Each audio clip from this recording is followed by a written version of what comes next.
to save his first love. My childhood friend ended up with a lame leg, only to be abandoned by her when she went abroad. I brought my depressed childhood friend home, cared for him meticulously, and searched everywhere for top doctors to treat him.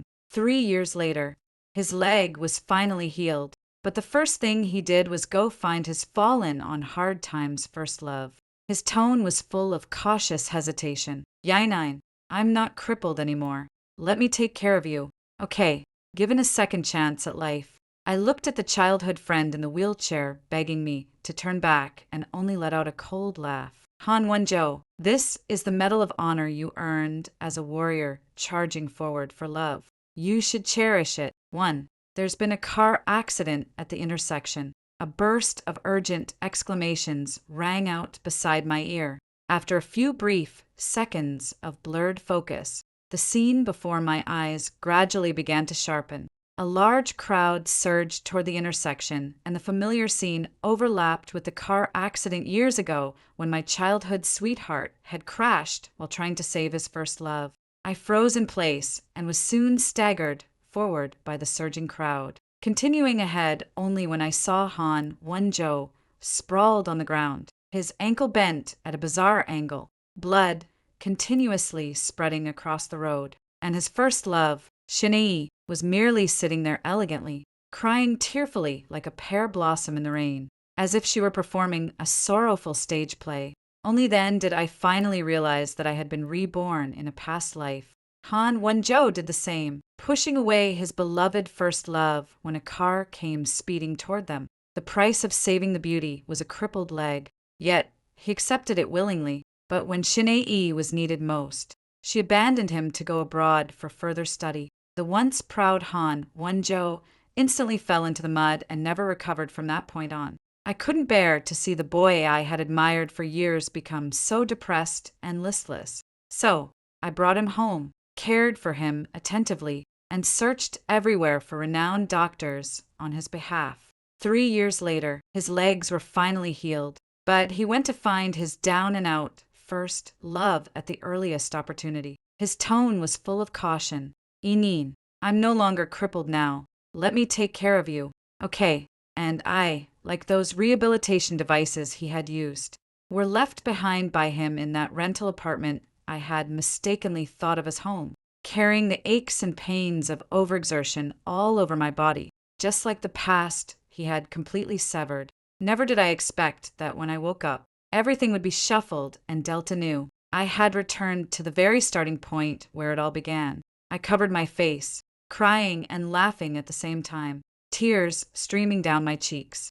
Han Wenzhou, I hope that this time, even if you have to drag that lame leg of yours along, you and Shin'in will enjoy a harmonious union for 100 years and remain forever devoted to each other. 2. Han Wenzhou was in so much pain that his face twisted. Only a few agonized groans escaped his mouth, and he couldn't manage to form a single complete sentence. I stood quietly hidden in the crowd, watching his miserable state with great interest, a wave of satisfaction washing over me. Even Xin Yin's tearful, sniffling look began to feel endearing.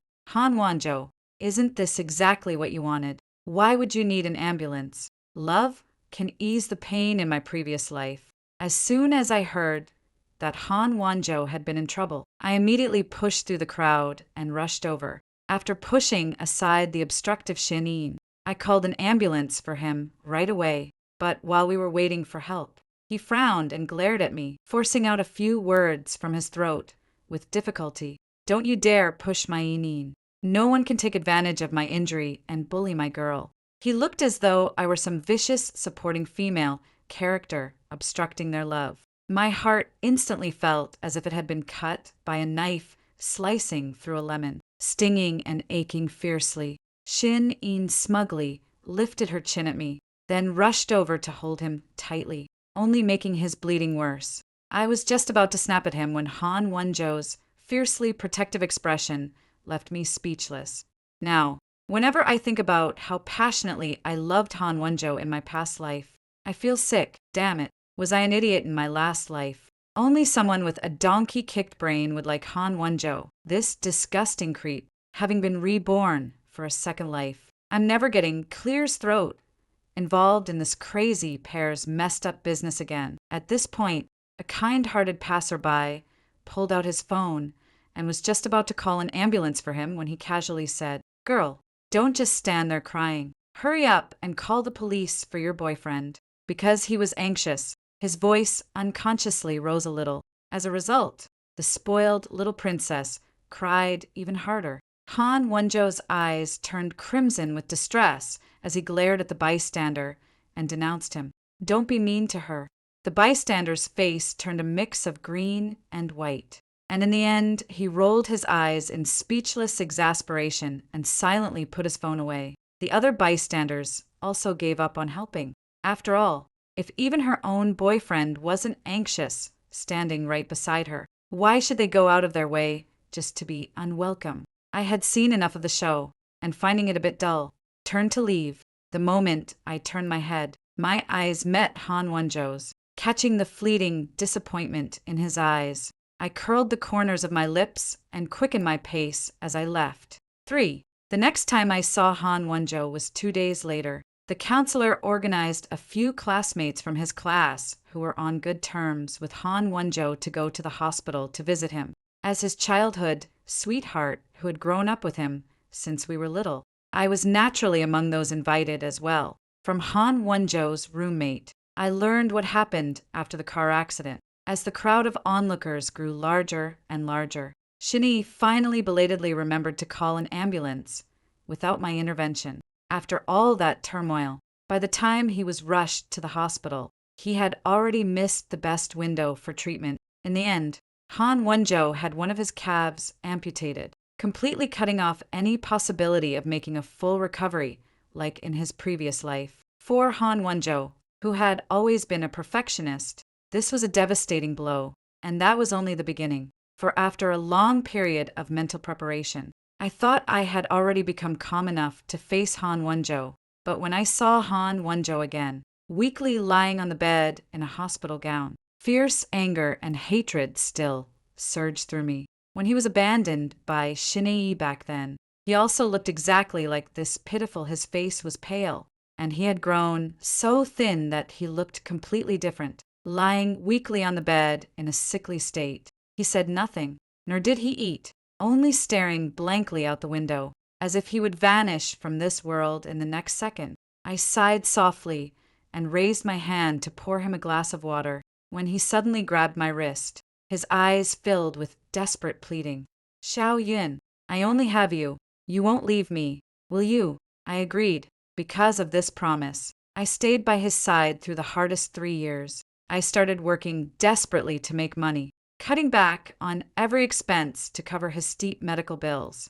At my hardest moments, I even slept only 4 hours a day. As someone hopeless in the kitchen, I painstakingly studied recipes and burned through several pots before I could make healthy meals that were both tasty and nutritious. I went from one hospital to another, seeing both traditional Chinese medicine and Western medicine, all for that sliver of hope.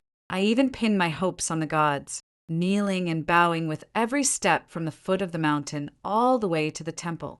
I prayed before the Buddha, willing to trade 10 years of my own life for his recovery. The Buddha answered my prayers, leading me deep into the mountains to find a reclusive miracle doctor. After 2 months of relentless pleading, the miracle doctor finally agreed to treat Han Wonjo for me. With the miracle doctor's skillful healing, 3 months later Han Wonjo was moving about freely, with almost no sign that he had ever been injured. At the same time, the game program Han Wonjo had written caught the wave of the era and was successfully sold for a sky-high price for its copyright. I thought our hardships were finally over. Who knew that the very next day, Han Wonjo, who had just been promoted to my fiancé, would completely go missing, just as I was about to call the police in a panic.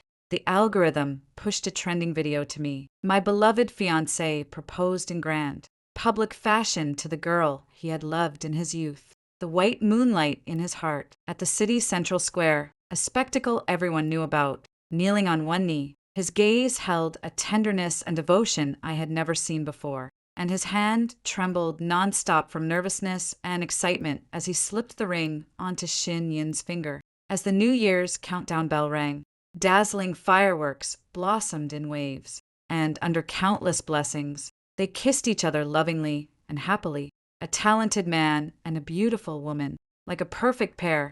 I gave a bitter smile and pulled off the ring made from a soda kintab that Han Wenzhou had made for me. My heart ached so sharply I could hardly breathe because he didn't love me. He was stingy. I was merely the stepping stone for him to rush toward his true love, the bridge he would burn after crossing. A few words of sweet talk were enough, and I wasn't worth the trouble. My thoughts drifted back, and I glanced at Han Wenzhou's 4-tube refilling his blood, the empty pant leg, and Shin Yin, who was absorbed in her phone nearby. I averted my gaze and silently followed behind the counselor and my classmates, saying a few official pleasantries.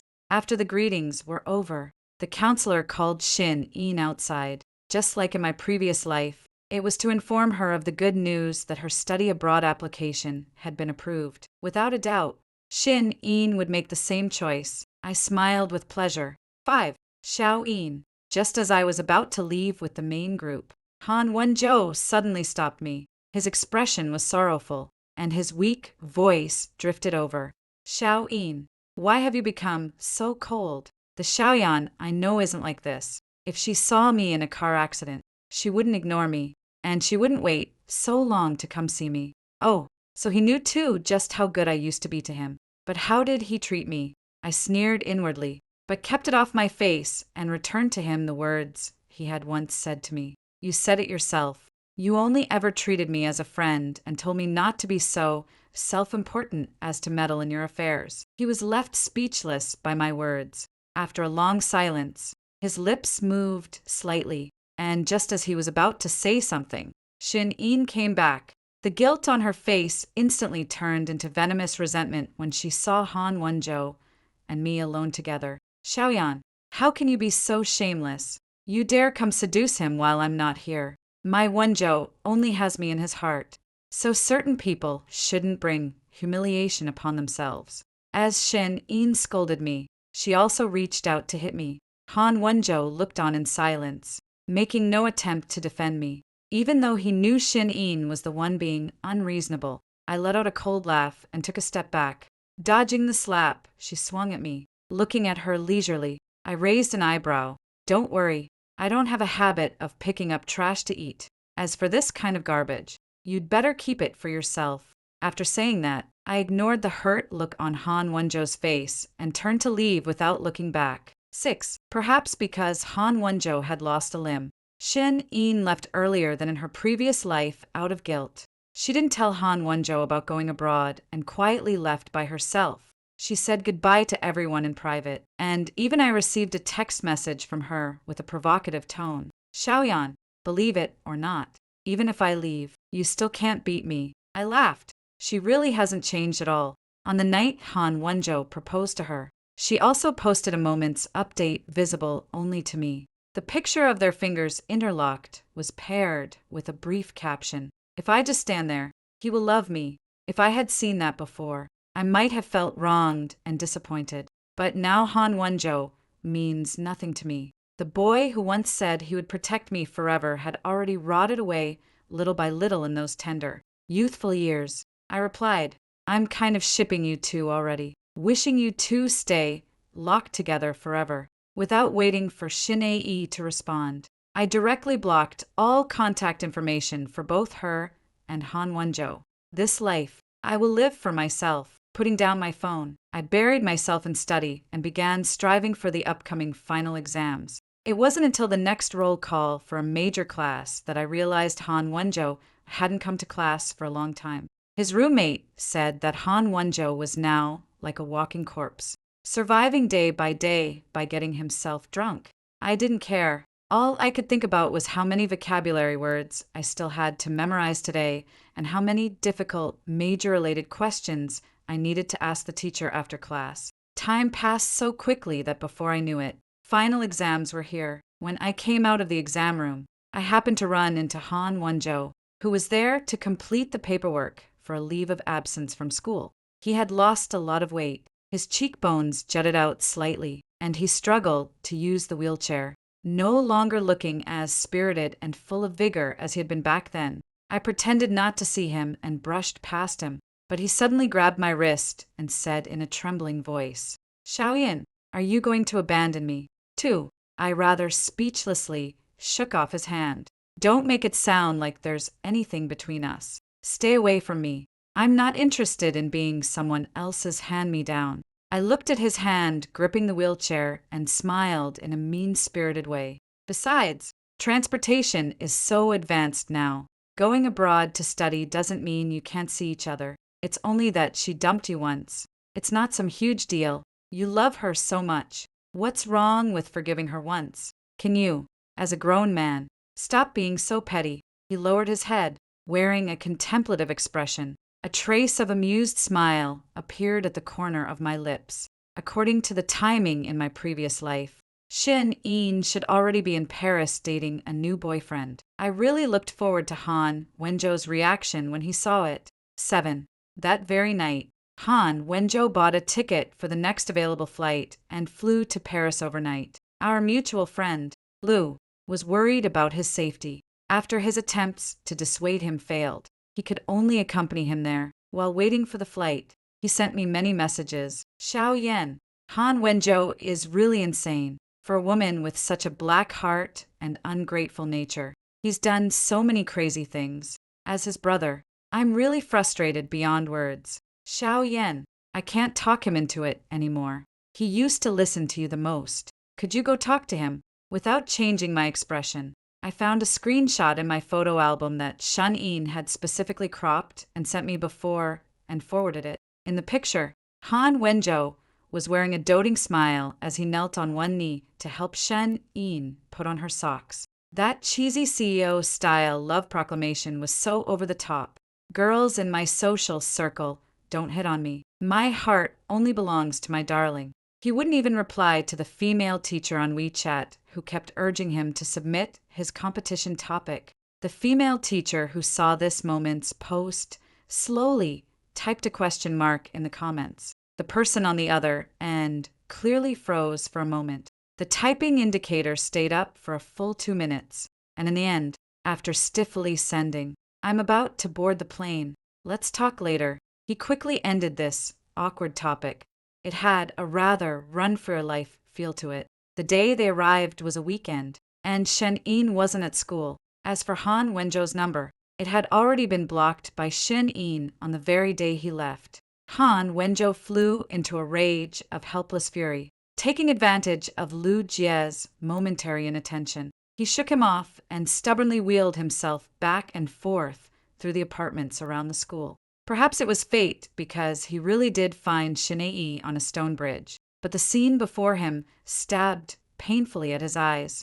8. Shin-Ee was the only child in her family, raised since childhood in the indulgent doting of her parents. The Shin family had power and wealth, so no matter what mistakes she made, the Shin family would clean up her mess for her at every stage of life. There was no shortage of opportunists flattering and currying favor with her. She was also born strikingly beautiful, and since elementary school, boys had already been admiring her. Naturally, she grew into someone haughty, spoiled, and willful, looking down on everyone around her. After getting together with Han Wenzhou, she was even more spoiled by him, treated like a princess. Whether it was making him stand in line for 2 hours in the winter to buy her favorite breakfast, or giving up an important competition just to keep her company, Han Wenzhou never complained or regretted it. Even when doing these things, there was always a happy, sweet smile on his face. Yet after dating for so long,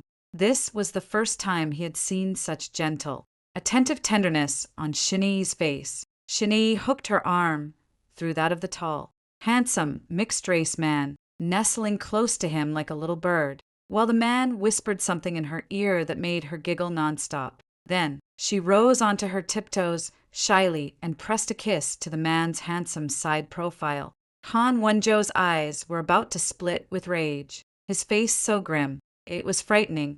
Overcome by surging anger, he drove his wheelchair forward and charged over, He wanted to lunge at the man who had cuckolded him and fight him to the death. But because he was unable to move easily, he instead lurched and tumbled out of the wheelchair. The scene was a mess, yet absurdly comical. His palm had been cut open by sharp stones, but he seemed not to feel the pain at all. He only stared fixedly at Shinei, demanding an explanation from her. Shinei curled her lip in distaste. Take a good look at yourself. What part of you is worthy of me? I only played with you back then because your face was good looking. Now you're disabled. Do you really expect me to take care of you for the rest of your life? I'm not your long-suffering childhood sweetheart. Han Wonjo's eyes turned red with rage. I only ended up like this because of you. Shin Yin interlaced her fingers with her new boyfriend's and said indifferently, I never asked you to save me. You were the one who came running over on your own. Han Wonjo was furious, struggling to swing his fists at them, but was kicked into the river by Shin Yin's new boyfriend. Han Wonjo couldn't swim. By the time Brother Lu arrived, he had already fallen unconscious. Lu called to tell me that Han Wonjo had a high fever and, half-conscious and delirious, kept calling my name. Xiao Yin. This time he really suffered a huge loss. He's completely seen through that woman and truly knows he was wrong. You too. Is there still a chance? He used to. He really was very good to me in the past. He beat up the people who bullied me for me, saved up 2 months' worth of breakfast money to buy me a teddy bear, and once, in front of Meteor, promised to protect me forever. The affection in his eyes couldn't be faked. And although I wasn't as bold as he was, I always responded to everything he did. He fought for me, and I applied medicine for him and helped him make up for missed classes. He gave me a teddy bear, and I spent several nights making him a bracelet by hand in return. He promised to protect me forever. So, I gave him my whole heart, praying that the boy I loved would be safe and happy for life. Everyone assumed we were a couple, because aside from a confession of love, the care and devotion we gave each other were almost no different from those of a real couple. I am willing to believe that the young him once had true feelings for me, but it was only after I met Shin Yin that I understood true feelings can change in an instant. I interrupted Brother Lu's rambling. I remember you have a younger sister. Would you be willing to introduce Han Wonjo to her? Brother Lu almost instinctively thought of those awful things between Han Wonjo and Shin Yin, and his brows furrowed unconsciously as he fell silent. See, even someone as good-natured as Brother Lu knows that the current Han Wonjo is not a good match. He remained silent for a long time, then let out a sigh. I'm sorry, Xiao Yin. I wanted us to go back to how things used to be so badly that I didn't consider your feelings. 9. After that day, Brother Lu no longer took it upon himself to report Han Wenjo's situation to me. I was able to enjoy some temporary peace and quiet. My feelings toward Han Wenjo also gradually settled from the gnashing, seething hatred I had at the very beginning. It wasn't worth wasting my emotions on someone like him. I was even too stingy to hate him now. The closer graduation got, the busier I became, spinning like a top. In my previous life, in order to take care of Han Wenjo, I missed several exams while constantly running back and forth. And even on the day of the graduate entrance exam, I collapsed from sheer exhaustion. Now that heaven is willing to give me another chance to start over, I will cherish it even more and won't want to waste a single bit of it on people who don't matter. With those outside distractions gone, I devoted myself fully to self-improvement, worked hard to study academic subjects, and actively participated in competitions to win awards. In my senior year, I successfully secured a spot for postgraduate recommendation. At the same time, during the fall recruiting season, I also leveraged my outstanding resume to receive offers from several well-known companies. The one I liked most, upon learning that I had secured a guaranteed graduate school recommendation, was still willing to reserve a position for me to join after I graduated from my master's program. To make my internship more convenient, I moved out of the dormitory, but downstairs from the apartment building I was renting. I ran into the person I least wanted to see in my life. 10. The cold rain fell in a steady drizzle, and the chilly wind whistled as the sound of tires rolled over the wet ground. Han Wenjo had not brought an umbrella, He was wearing only a thin white shirt, curled up in a wheelchair. The fine rain soaked his body, and his hair and clothes clung wetly to him, making him look just like a stray dog. Only this time, I would no longer take him home. I used to love seeing him in a white shirt. The youthfulness and carefree spirit of that boy in white made my heart flutter through countless springs and autumns. Now all I want to say is, you scheming man, pulling a self-inflicted suffering act. I clicked my tongue in disgust. Feeling sorry for men only brings bad luck for a lifetime. The moment he saw me, his eyes lit up. He straightened his back slightly and slowly wheeled himself toward me. His expression was somewhat awkward and hesitant, as if he wanted to say something but held back. In the end, he managed to blurt out, "Xiaoyan, have you been doing well?" I had lost my patience and turned to go upstairs. Seeing that I was about to leave, he panicked completely and reached out, trying to hold me. I was so revolted that I sidestepped like a snake and shot Tenem away, as if he were some disgusting, filthy bug. His hand froze in the air, a flash of pain and confusion crossing his eyes. "Xiaoyan, are you still blaming me?" He lowered his head, painfully clutching his own hair, sobbing softly. I'm sorry. I was wrong. I'm such a bastard. I let down the sincerity you gave me." As he grew emotional, he started slapping himself hard a few more times. "The person I've always liked has been you. I was just bewitched by her. If she had never appeared, we would have been very happy. Xiaoyan, give me one more chance. Okay, I swear, I'll spend my whole life making it up to you." This scene reminded me of a line from a book I had read before. Men love making vows the most, and their vows are no different from a dog barking. The perfect overlap between the scene and the book and reality made me let out a sneer.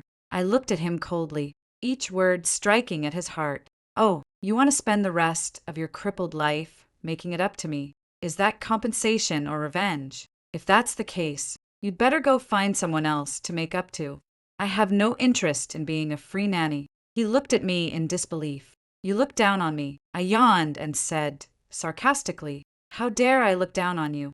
Han Wenzhou, this is your medal for charging into battle for love. You should cherish it properly." After saying that, I quickly walked toward the elevator. Just as I was about to press the button, I heard Han Wenzhou mumbling behind me. "Clearly, in your last life, you didn't care about these things." I paused for a moment, but only for a second. 11. When I closed the balcony window, I glanced down at the ground below. Han Wenzhou was still standing there, frozen in place, hearing the sound from the balcony. He suddenly looked up and shouted to me, "My leg will definitely get better, even if you despise me. I still love you. Xiaoyan, wait for me to come back. I'll prove to you how much I love you." The light-sleeping old lady next door was woken up and cursed angrily. "Are you even going to let people sleep? What kind of madness is this in the middle of the night? Not a single word out of you dogmen is the truth." I silently gave the auntie a thumbs up in my heart. Han Wenzhou sulkily shut his mouth and left with a face full of sorrow. Only a lonely yet stubborn back was left behind. Later, he camped out downstairs from my home for several more days. After being turned away several times, he seemed to fall into a paranoid, vicious cycle. He believed that as long as his leg was cured, we could go back to the way we were before. After leaving me a nauseating love letter, he left B City and desperately went off to search for a way to treat his leg. But even after he left, he still never stopped what he thought was his concern. Somehow, he got my contact information from someone, changed to a new number, and kept harassing me. So, I simply changed my number and kept only a few contacts I stayed in touch with often.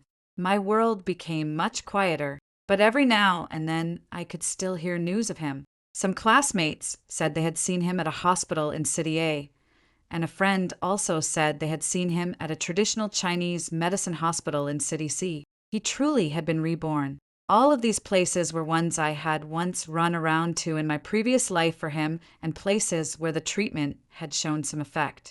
He was just blindly copying, retracing the path I had already tried for him. For a long time after that, even brother Lu couldn't get in touch with him anymore. Han Wenzhou seemed to have completely cut off contact with the outside world.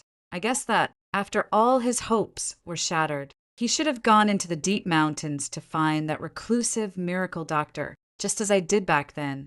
Old Master Lu had a strange temper and made many outrageous demands in an attempt to make me back down. But for Han Wenzhou's sake, I gritted my teeth and held on. In the end, he looked helplessly at me, my eyes brimming with hope, and nodded, agreeing to make an exception for me just once. As old Lu was preparing the treatment plan, he stroked his beard and said to me vaguely, "Forget the trap once the fish is caught. Tear down the bridge after crossing the river. Girl, remember to keep your guard up and don't be too foolish." At the time, I was so immersed in the joy of Han Wenzhou's legs, having hope that I didn't probe into the meaning behind those words. Looking back now, as an outsider, he actually saw things more clearly than I did. It's just that I don't know whether this time Han Wenzhou's little bit of false sincerity can move old Master Lu. 12. No matter what the outcome is, I no longer care. A new stage of life lies ahead,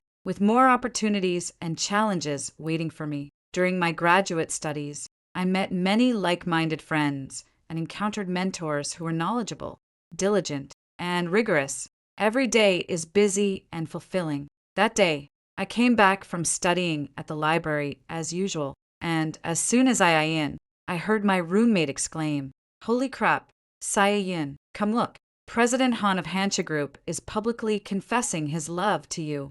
Before I could even react, my roommate had already thrust her phone screen in front of my eyes. Hansha Group is a rising game company that recently shot to fame with a wildly popular competitive game. Han Wenzhou, as CEO and also the company's largest shareholder, was being interviewed by the media with the experience from his previous life. He didn't directly sell the rights this time. Instead, he founded his own game company. In the video, he was dressed in a sharp suit, radiating a mature yet relaxed aura, speaking fluently and smiling with the reporters. I noticed that when Han Wenzhou stepped onto the stage just now, his movements were a bit slow. My gaze instinctively shifted to his legs, and that was when I realized he had a prosthetic limb. Sharp-eyed netizens clearly noticed it. 2. The comments were filled with people feeling sorry for him, exclaiming that the disabled CEO trope from novels had come to life. Young, promising, resilient in the face of disability, and with his looks to boot, the reporters inevitably moved on to gossip questions. Han Wenzhou let out a faint laugh, neither confirming nor denying it, his words subtly implying that he had a childhood sweetheart several times. He mentioned the naming of his current company, and the reporters keenly caught the key point. They pressed on and asked him, "President Han, may I ask where the name of your company, Hansha Group, comes from?" Han Wenzhou smiled ambiguously.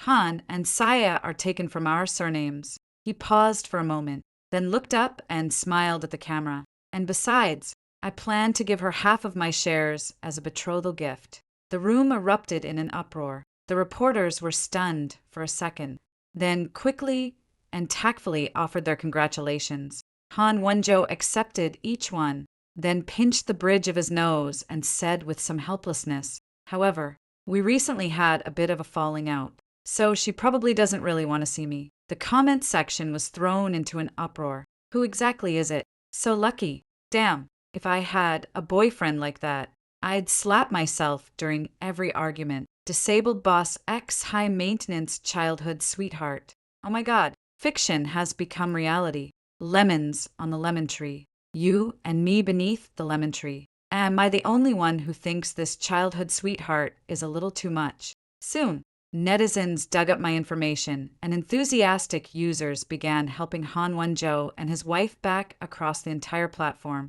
In just a short while, there were even wives starting to write our fan fiction. The more I looked, the deeper my frown became, and I felt as if I'd been forcibly fed a mouthful of I have to say. Han Wenzhou, you really have a talent for grossing people out. Just thinking about it is nightmare-inducing. I was so scared that I jumped, hurriedly handed the phone back to my roommate, and immediately started gathering Han Wenzhou and Xin Yin's love story from all these years. Luckily, before deleting them, I had saved all their videos and photos of showing off their affection, just in case one day I got morally blackmailed out of nowhere. I spent an entire night sorting through things, starting with the timeline of when they first began dating. Along the way, I even polished up their bittersweet love story and compiled it into a PowerPoint deck of over 100 pages. It was detailed enough to be played directly at their wedding. Damn, I've become a fan of their ship. 13 the next day, before I even had a chance to send out my clarification, the outside world had already turned upside down. First, I was tricked by my senior classmates under the same advisor, under the pretense of work, to the square across from the school, just as I sensed something was wrong and wanted to run. Fireworks in a riot of colors formed my name and burst open across the entire city sky. The fireworks went off, and so did I, watching huge bursts of fireworks boldly proclaim their presence in the air in the order of red, orange, yellow, green, cyan, blue, and purple. I wanted nothing more than to dig a tunnel on the spot and escape. Han Wonjo wore an expression of deep affection, kneeling on one knee, one prosthetic leg glinting faintly with a metallic sheen. Several sentimental passers-by were moved to tears at the sight, covering their mouths as cries of, "Marry him," rose one after another. Han Wonjo himself also looked deeply moved, one hand holding a bouquet of 999 roses, the other gripping a diamond ring. Fine, fine. So, you're coming in and hitting me with something big right off the bat. Ugh. I was dazzled blind by Han Wonjo's overly flashy display. For two people in love, this is the other person's clumsy yet passionate affection. But all I felt was disgust. I had already seen this grand proposal once in my previous life. It was in the video of Han Wonjo proposing to Shin-hye. He didn't even change the routine. I closed my eyes, not even daring to look at him, listening to the same line he had used when proposing to Shin-hye in my past life. I felt like my toes could have dug out an entire dreamy Barbie castle, just as I was thinking about how to escape this place. Shin-hye rescued me from the awkwardness. She rushed out of the crowd, her eyes red, and threw herself at Han Wonjo, the once proud daughter of fortune, now forced to shoulder a massive debt after her father was imprisoned. No longer carried her former haughty arrogance. Shin-hye pleaded pitifully with Han Wonjo, pouring out her love for him. Wonjo, none of that was how I felt. I never got a boyfriend again at all. The day I deliberately had someone put on an act for you to see. Those things happened at my home, and I just didn't want you to suffer with me. Sob, sob, sob. Why you? How could you betray me and fall for Seo Yoon instead?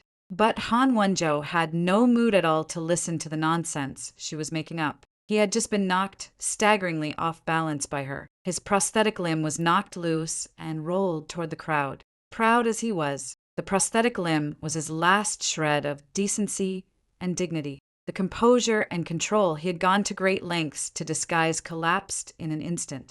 He shoved Shin-hye aside and, dragging his body along, frantically groped at the ground beneath the crowd's feet for his prosthetic limb. Shin-hye's words burst through the crowd like a thunderclap, throwing the scene into complete chaos.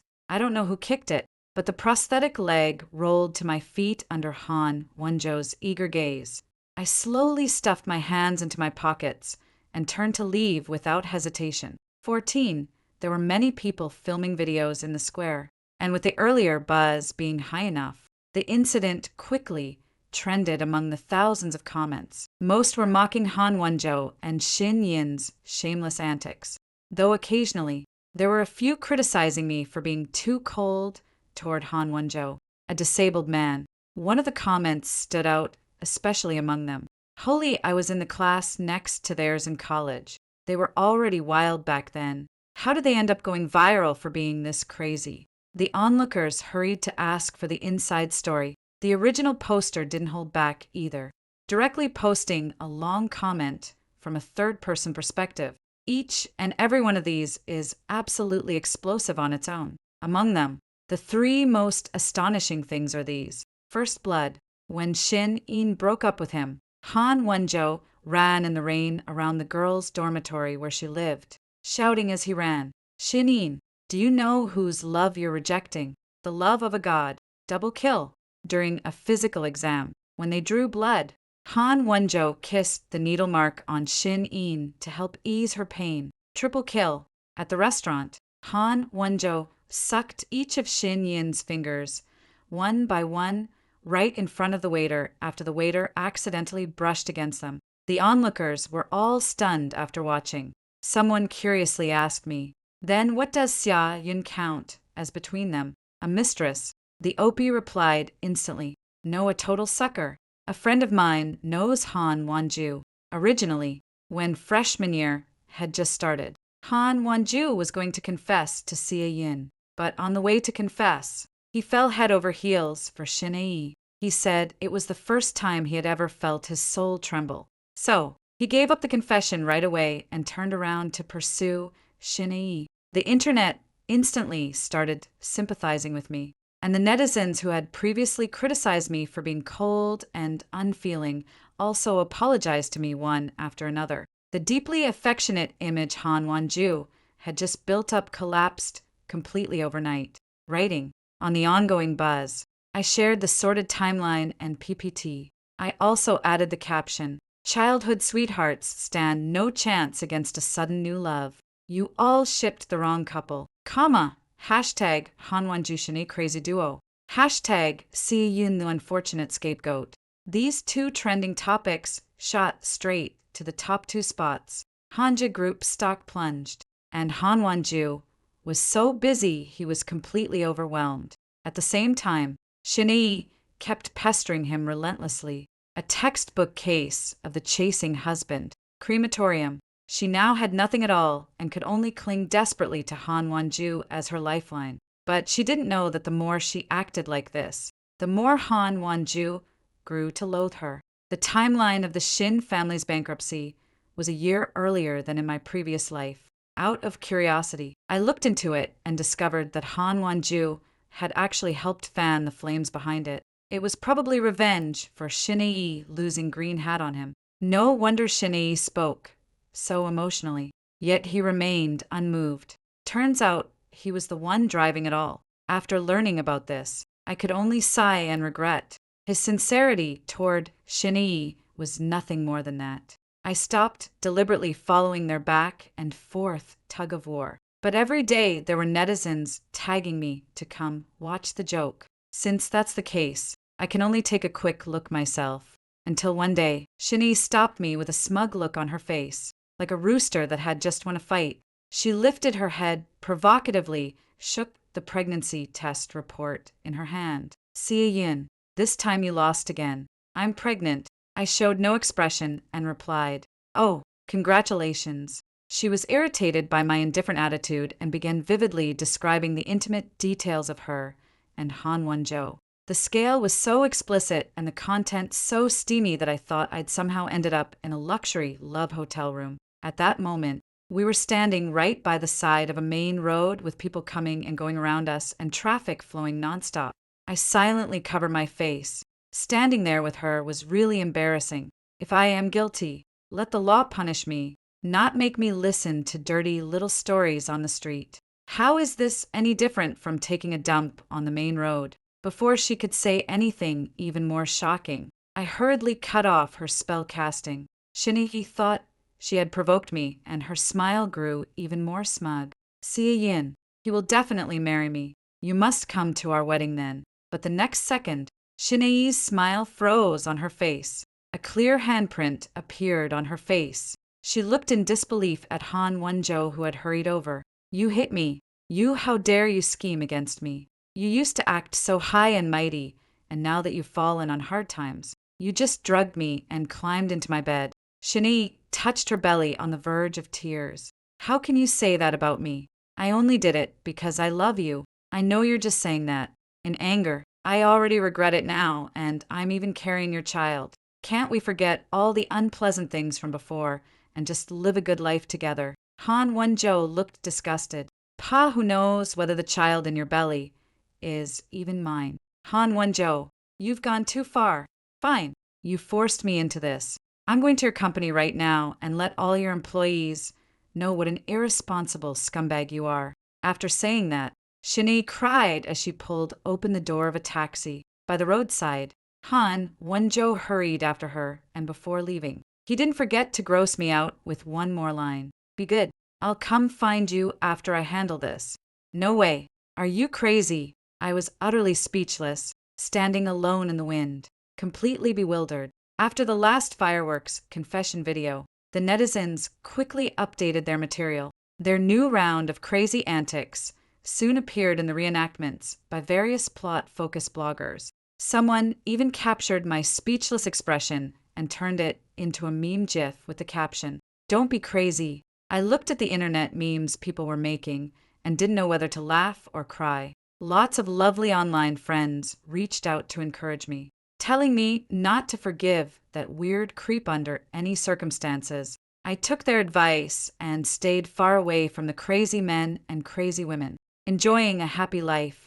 Just at that moment, the school had a rural research project, and I decisively applied for it. 15, unexpectedly. The place we went for the rural project was right next to the mountain where the divine doctor, old Master Lu, had lived in seclusion in my previous life. After finishing today's research tasks, my advisor and classmates gradually returned to the arranged dormitories to rest. With nothing else to do, I decided to wander over to the bamboo grove where old Master Lu used to stroll, just to see what would happen. As soon as I approached the bamboo grove, I saw the back of old Lu energetically practicing Tai Chi, seeing that my old acquaintance was safe and sound. I finally felt at ease. Just as I was about to leave quietly, I accidentally stepped on a piece of deadwood. Hearing the sound, old Lu immediately turned his head, seeing that it was me. A trace of surprise and delight appeared in his deep eyes.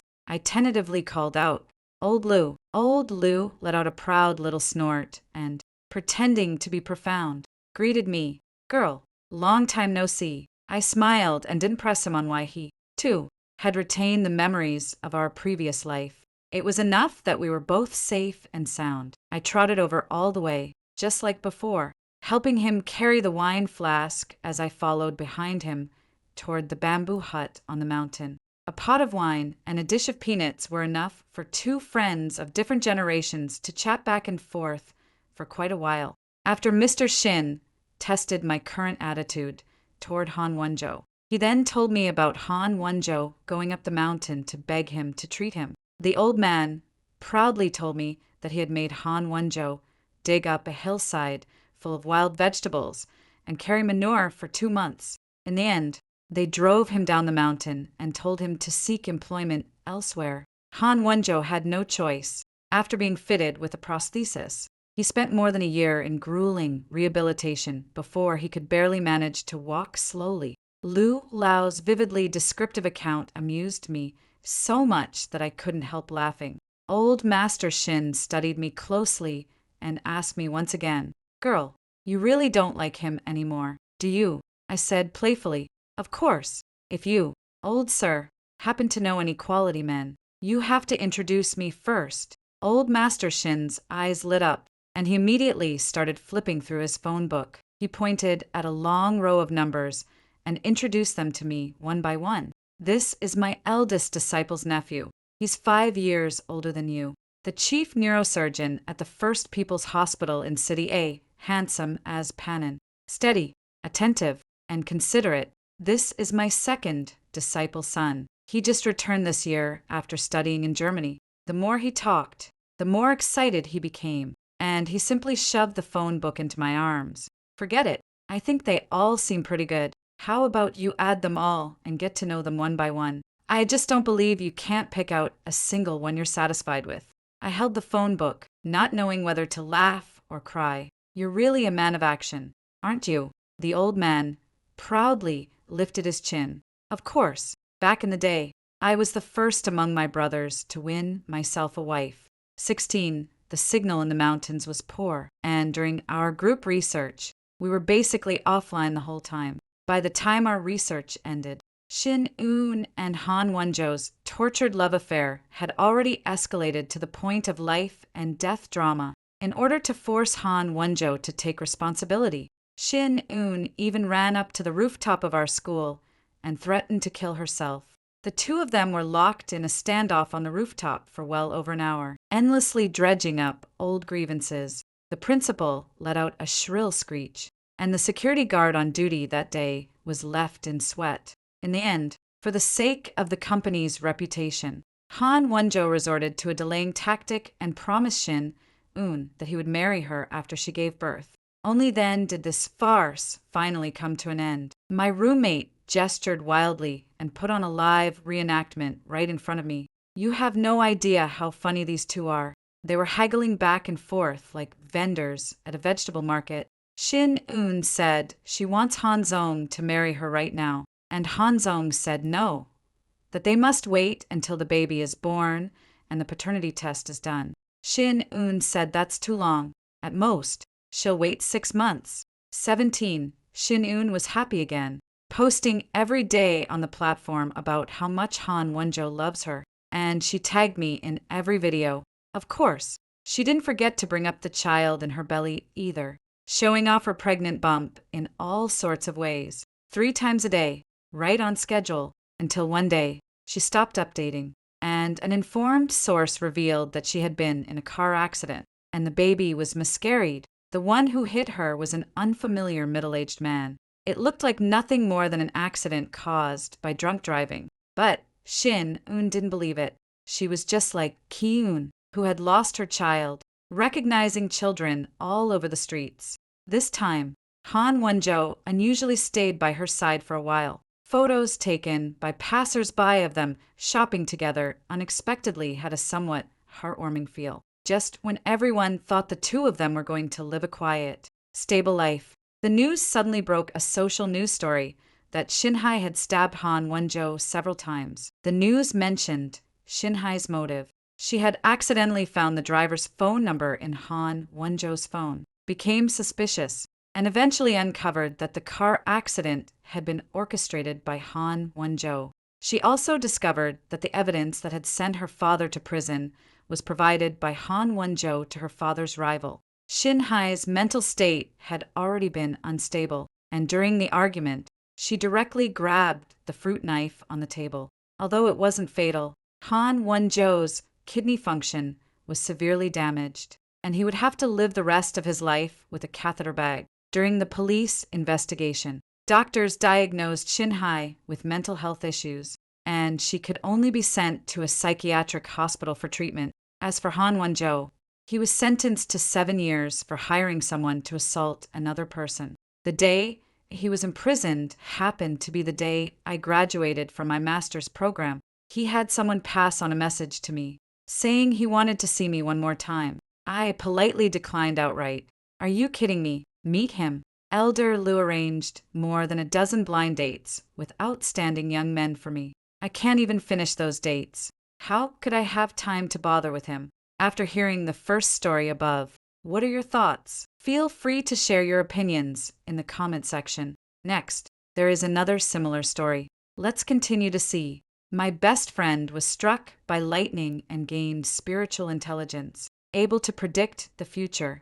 She said my pampered daughter would grow up to be a ruthless ingrate. For the sake of a delinquent, she not only bankrupted the company my husband and I had worked so hard to build, but also twisted right and wrong, sending us to a mental hospital to suffer day after day. Outwardly calm, I was panicking inside and turned to look at my daughter playing by the sand pile. She's not even 2 years old yet. Her little hands, like pink lotus roots, are earnestly holding a small shovel, fiddling with the pink sand pile in front of her. Her chubby profile, just like Crayon Shinchan, is incredibly adorable. Noticing my gaze, she turns her head and lifts her pink, tender little face, waving at me with a childish and clumsy gesture. Mommy, come quickly, play sand. I was completely won over. My husband initially thought it was absurd and almost grabbed a broom to chase my best friend out. But after my best friend predicted 2 international events and stock market fluctuations one after another, my husband fell silent. He began to accuse the daughter he once held in the palm of his hand, saying she had never been close to anyone since childhood. Even wanting to hold her and sit quietly for a while couldn't last more than a minute. Other people's children laugh heartily when their parents give them a kiss, but every time she gets kissed, she bursts into tears, especially after she turned one. As she gradually developed self-awareness, she would always wipe the spot where we kissed her with a look of disdain. Sometimes when we try to coax her into giving us a kiss, she always reluctantly presses her cheek against ours as if that counts as a kiss. When sleeping, I want to cuddle with her, even though she can kick someone out of a mile away with both hands and feet while asleep. When we leave for work, she never shows any reluctance or tries to keep us with tears. Sometimes when we travel far away and video call her, she is completely absorbed in her toys and never pays attention to us, no matter what she did before. I always thought she was too cute, too unique, like a little adult. Now, it seems the term ungrateful wretch has a traceable origin. Send her to the countryside and find a good family to raise her. This was the conclusion he reached after weighing the pros and cons. I didn't agree. The child was born by me. I brought her into this world, even knowing she would become a white-eyed wolf that would gnaw at my flesh and bones in the future. I still have to take responsibility for her until she turns 18. In the end, I left the Yu family with 50 million and my daughter. Li Wei said that Xiao Yi had been spoiled and pampered, which was why she didn't know what was good for her oversome brat. Raising her in hardship might be able to change her fate. I live in a villa and she lives in a doghouse. I eat abalone and she gnaws on steamed buns. I stroll around eating and drinking while she works herself to the bone doing housework for me. Lost in thought, in the blink of an eye, Xiao Yi was gone. Xiao Yi. Dense waves of panic flooded my heart. Every cell in my body tensing up in response. Human, traffickers, severed limbs, heart and kidney harvesting. Oh, all the gods and Buddhas in heaven. So, what if she's an ingrate? None of that matters now. At least she grew up safe and sound by my side. Mommy. Turning around, I saw her in a puffy princess dress, holding a pink frangipani she had picked up from the ground, tiptoeing and running toward me with a pitter-patter. Her two little pigtails dancing like joyful butterflies. She looked just like a sparrow hopping on the ground. Utterly adorable. You mustn't leave Mommy's sight. My limbs suddenly went weak, and I nearly collapsed to the ground, unable to resist pinching her plump, rosy cheek. She curled the corners of her mouth into a dazed, faint smile and handed me the frangipani. Mommy. Flower. That soft, sweet voice melted this old mother's heart on the spot. Know the child is still young. There's no need to force hardship where there is none. In the end, I bought a large flat and hired a professional nanny to help take care of the child. Influenced by the prophecy, I thought I just needed to throw money at her, leaving all the daily care to the nanny, and I tried to avoid emotional involvement as much as possible. The nanny taught her to eat on her own, holding a spoon in one hand and a strawberry bear bowl in the other. She swayed her head to the music, squinting at me with a smile. Mommy. I have to admit, every time she calls me Mommy in that soft, sweet voice, I completely lose my defenses and fall for skill whenever I deliberately ignore her. Within a second, her eyes turn red, her lips pout, and tears roll down like beans that cost nothing, looking all aggrieved, yet utterly adorable and endearing. Just a prophecy. What right does it have to strip me of the joy of doting on my daughter? Not long after, news came that my ex-husband, Yu Tiansheng, and my former best friend, Li Wei, were holding a grand wedding. I wasn't surprised. Yu Tiansheng was a profit-driven businessman. Upon learning that Li Wei possessed the ability to foresee the future, how could he not seize the opportunity to hold on to her tightly? They were quick to start a family, having 2 children in 3 years, a son and a daughter. The pace of their company's growth was equally rapid, expanding beyond Asia in just 5 years. It could be said that everything went smoothly for them. They didn't cheat, and I have nothing to complain about. After all, after Yu Tiansheng's company went public, the child support for Xiao Yi and me increased from 100,000 to 1 million yuan per month. Every day when I open my eyes, the first thing I do is wish them to work hand in hand and soon break free from Earth. I'm not sure if my Xiao Yi will turn out to be an ungrateful child in the future, but so far, she has definitely come to repay kindness. From kindergarten to university, she has always ranked first in every exam. She skipped 2 grades in 3 years, while others were still in middle school at 14. She had already enrolled in the top university in the country. I heard that Yu Tiansheng's side was in complete chaos trying to tutor their 2 children with their homework. He secretly called me behind Li Wei's back to ask for parenting advice. My daughter, Xiao Yi, answered the phone. She's busy. She's on a date. Damn. The other end of the line made a sound of slamming the phone before hanging up. Well, I am on a date. As for why I'm on a date, it's an accident to prevent the outcome of being harmed by a yellow-haired guy. I have continuously instilled in Xiao Yi the dangers of such individuals, constantly reminding her to stay away from them and cherish her life. Practice yields true knowledge. So, on the day Xiao Yi received her university admission letter, I took her to the hottest bar in the city at 14. In the budding stage of youth, teenagers are prone to restlessness and impatience, so I need to help her calm down. She thought I was bringing her here to find a stepdad among the many lecherous drunks. She picked out an exceptionally good-looking uncle. If you want to talk to him, Xiao Yi said with a serious face. Why? My mind hasn't even caught up yet. No parents, widowed, no children. The conditions are pretty good, she said. How do you know? When did my precious daughter unlock the ability to read faces?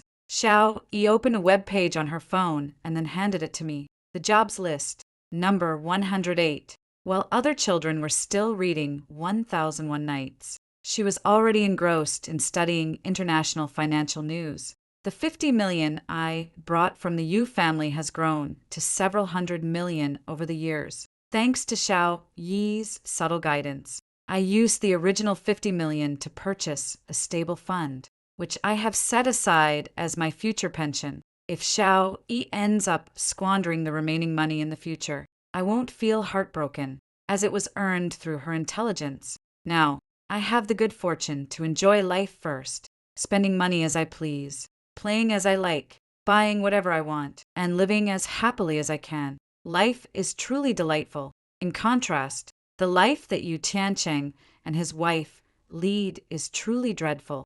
I heard that in order to push their company to go public, they work overtime day and night, pushing themselves to the limit.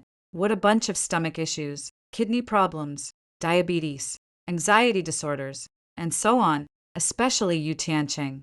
When he gets anxious, he loves to pull his hair. Right before the company went public, he nearly pulled all his hair out. Whether divorcing him was a blessing or a curse, I don't know. 12 years later, I saw Li Wei again, downstairs at my home. To be honest, I almost didn't recognize her. She had gained weight, her figure was bloated, her eyes were puffy, and her face looked utterly haggard. Originally, I was 5 years older than her, but now it seems as if she looks 10 years older than me. Don't wealthy socialites these days pay attention to maintaining their appearance anymore? I don't know if she came looking for me, but even after meeting, she didn't say a word. To be honest, I don't really like her, either. If it weren't for her prophecy, my precious Xiao Yi wouldn't have been mocked as a fatherless wild child. Not far away, Li Wei stared at me with a mix of resentment and anger, as if she wished she could bore a hole through me. After standing for a moment, she took a deep breath, then raised a triumphant smile, tossed her split hair, and walked away in high heels. Did I provoke her or offend her? What the hell? She must be crazy. I can't say we were close friends. She was just an alumna I met at the gym, and we hit it off well enough to go shopping a few times. To be honest, I should resent her even more. With just a few words, she destroyed my family and stole my husband. In the evening, I received a call from Yu Tianqing. His tone was filled with the smugness of someone in a position of power. Xiao, bring Xiao Yi back. She's in college now and can intern at our company. Did you divorce Li Wei? I asked tentatively. Nothing of the sort. She is her, and you are you. Let's not talk about her. Let's talk about you and Xiao Yi. Although she's outstanding now, she still needs resources and opportunities to further. Yu Tianqing said shamelessly. So, he still wants to play the king and the queen under one roof. How shameless can he be? Not long ago, I heard that Yu Tianqing's mistress, who he keeps outside, went to the Yu family villa and caused a scene, nearly getting into a serious fight with Li Wei. Men, once they have money, can't keep their foolish hearts in check. Now, they even want to drag me and Xiao Yi into their filthy fish pond vortex. To this day, I still resent that when Xiao Yi was in kindergarten, the homeroom teacher specifically requested fathers to attend the Children's Day celebration. I pleaded and begged, trying to get Yu Tianqing to come for just half a day, but he stubbornly refused, terrified that even touching Xiao Yi would bring him terrible luck.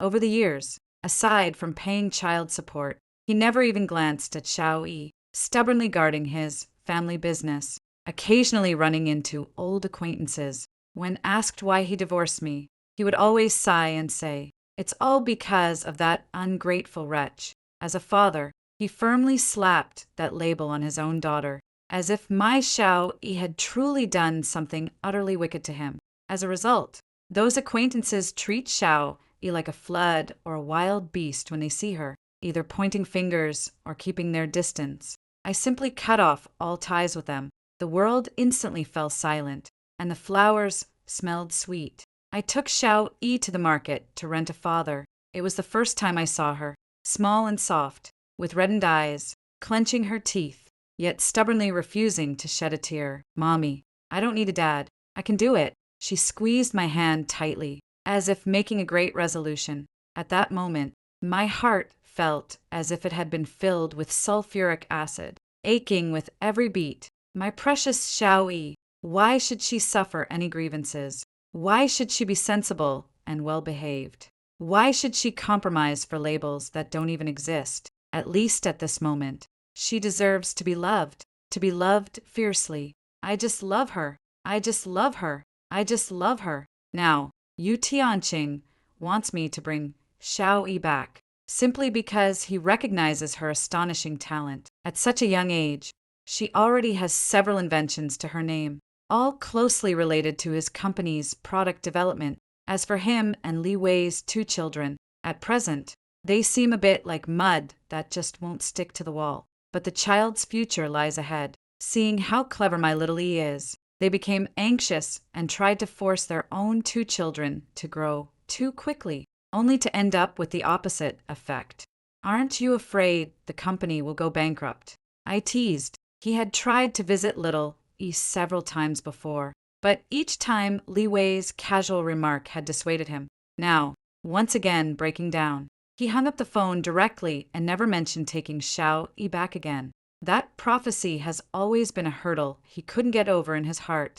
In other words, he is too cold and indifferent. His heart and soul are buried in the pursuit of money. If Xiao Yi is truly an ungrateful wretch, then it's only because she was forced to acknowledge his inferior genes. From then on, all sorts of yellow-haired troublemakers began to appear around Xiao Yi, one after another, as she left the school gate to head home. A group of lecherous young men suddenly surrounded her, shouting that they would rob her of her money, or else they would take her virtue. The yellow-haired guy sitting on the wall, number 1, threw a stone at the sleazy youth, a lollipop dangling from his mouth as he said in a casual tone, "She's mine. Who dares to touch her?" Before he could finish his words, Xiao Yi had already beaten those sleazy youths into a sprawled mess. Xiao Yi casually glanced coldly toward the corner of the wall. Yellow-haired number 1 immediately lost his composure and fell flat on his face. To prevent such blondies who try to rescue the damsel in distress, I sent Xiao Yi to learn Taekwondo early on. She's now a black belt and can easily take on 10 opponents at once. Her world doesn't need a hero to block her path. If there must be one, that hero is herself. Blondie No. 2 rode his motorcycle past Xiao Yi, thinking he was cool and flashy as he made a heart gesture and whistled at her. In the end, Xiao Yi hopped onto her own cool Harley, and Blondie No. 2 chased after her, unable to even catch a glimpse of her taillights. Riding a motorcycle is just one way for my precious Xiao E to relieve stress. Blondie no. 3 is the story-driven, underachiever type. Blondie no. 4 is the perpetually gloomy type, rain or shine. Blondie no. 5 is the arrogant and domineering type. And Blondie no. 6 is the misguided youth. My Xiao E has a slight aversion to foolishness, so she automatically tunes all of them out. She completed her 4-year university degree in 3 years, mainly because she took a year off during her studies to focus on research, which is why it only took 3 years. She skipped graduate school and went straight for a PhD. I thought she had avoided her fate, successfully resisting all the blonde-haired influences, until I saw her walking side by side with that curly-haired guy, chatting and laughing as they disappeared into the shade of the trees along the community's greenway. Her face was beaming like a flower, while my head exploded like one. I guarded against the blonde, the green-haired, the red-haired, and the golden-haired, but I completely missed the curly-haired one. 500,000. Leave my daughter. I originally wanted to offer 5 million, but I was afraid he would find out my family is wealthy and become even more persistent.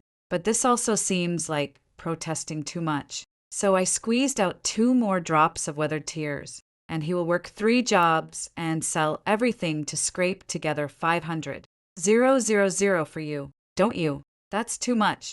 The curly-haired man adjusted his gold-rimmed glasses, smiling with an exceptionally gentle expression, his captivating face resembling a bewitching poison. You think it's too little? Before I could even process it, my mind went ding, and I looked at him in surprise. Too much. I am Yu's mentor, and we happen to live in the same neighborhood. The curly-haired doctoral supervisor explained. So, it's the professor, I said, thinking he actually looks quite decent. No, quite handsome and dignified. The curly-haired doctoral supervisor gave a gentle, faint smile and extended his hand toward me. I'm 45, a local. My parents are healthy and have pensions. They never interfere in their children's lives. I've had a few relationships, never married, focused on academics, and currently single. What does that mean? Ms. Sue, how about we give it a try? The curly-haired and smiled. That little brat Xiao is trying to set me up with someone again. Ding. A text message arrived. Success. I couldn't even hold back the smile on my face with an AK. You agreed. The curly-haired supervisor was overjoyed. Agree to what?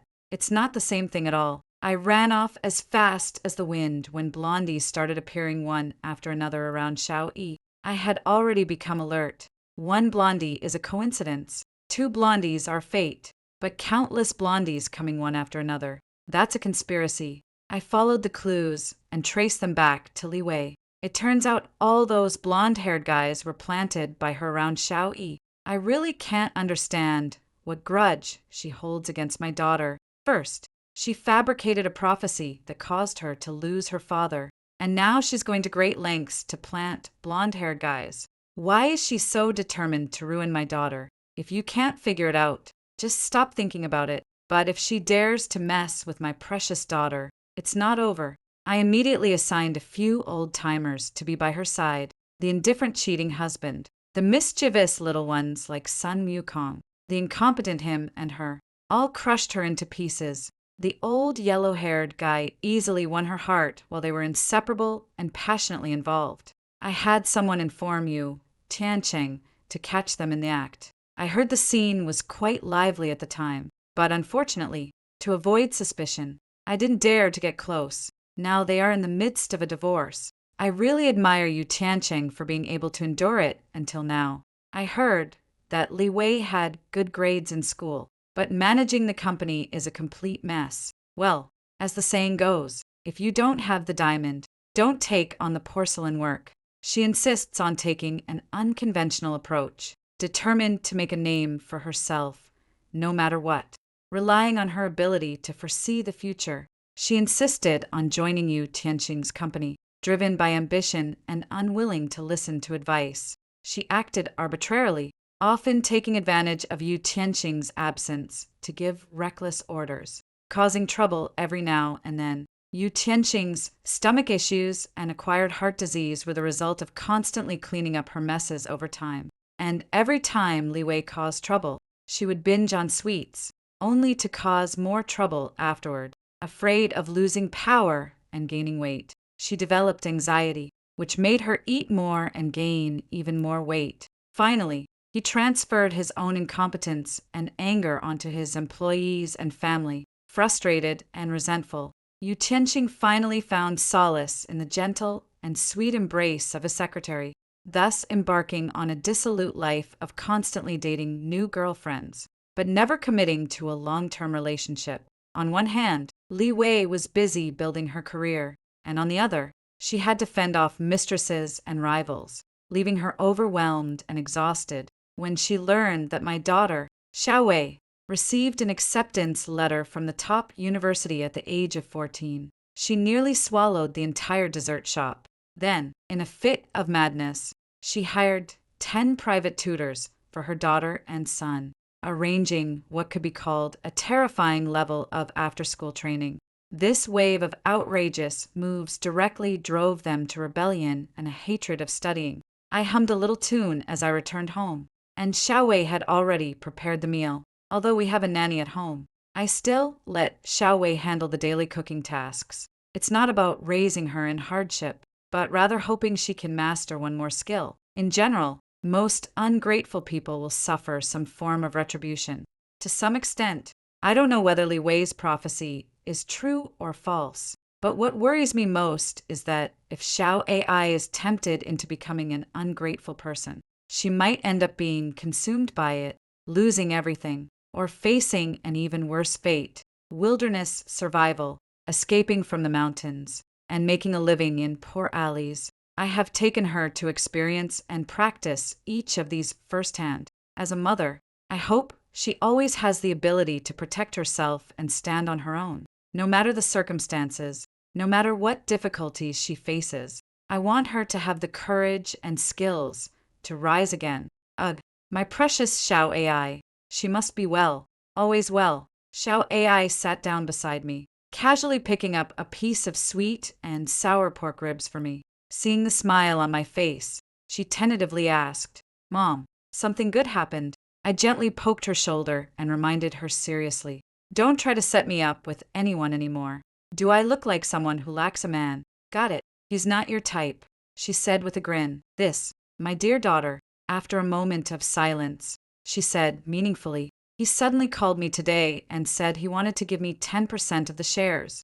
I didn't take them." He refers to Yu Tianqing. Since the incident when she was 5 years old, she hasn't called him dad. When referring to him, she only uses he. It's good that you didn't take them. Their company has long been riddled with holes by Li Wei, and taking over the shares is a trap. Late at night, an unfamiliar call came through. It was Li Wei. "Was it you who did it?" Although it was a question, the tone was very certain. "What?" I asked, pretending not to know if she had evidence. What I should have received would be a lawyer's letter, not her harassing phone calls. "It was you who planted someone by my side to destroy my family," Li Wei said through gritted teeth. I didn't quite understand, but I suggest you think about who would deliberately mess with you. Su Xiao, who else but you? Why me? Don't play dumb. Do you think you can compare to me by doing this? Dream on. Su Xiao, you will always be beneath me. You're not as good as me. Never will be. Li Wei angrily hung up the phone. It's confirmed. Her enemy is me, not Xiaoya. Xiaoya is merely the bridge through which she seeks revenge on me.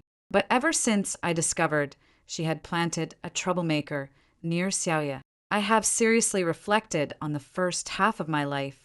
In my understanding, before our chance encounter at Weiyang Gym, we had never met. Although we are alumni, I had already graduated by the time she enrolled. Before university, I was in the south and she was in the north. After graduation, I haven't returned to visit my alma mater and I have never met her in person.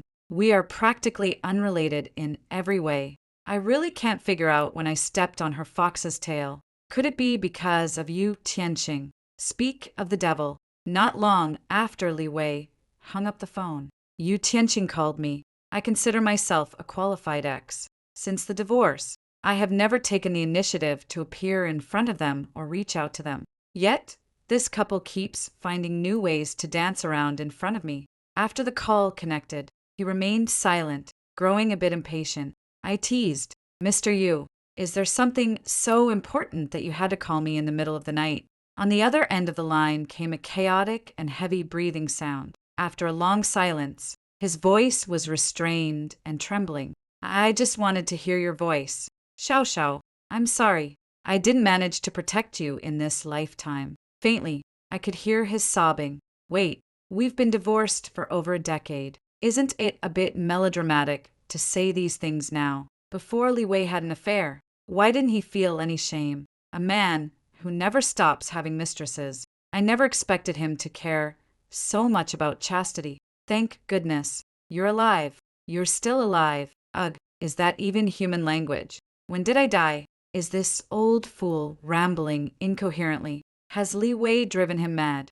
Xiaoya, I've wronged her. I almost harmed her. Don't worry. No one can take away what belongs to you." Before I could fully understand, the call was disconnected. So, by tossing an old yellow-haired into their fish pond, I set off a mirror that not only exposed their ugliness, but also their conscience. I pondered their words carefully for a moment and suddenly realized the core of the issue. Could it be that the so-called prophecy was a rumor they deliberately spread to ostracize me, all to make room for themselves to be together? And now, having faced the consequences, they've finally come to their senses. Serves those two scoundrels right. Next Saturday is the coming-of-age ceremony for my old classmate Lin Na's son, and she invited me to go to the store with her to pick out a dress. Shocking.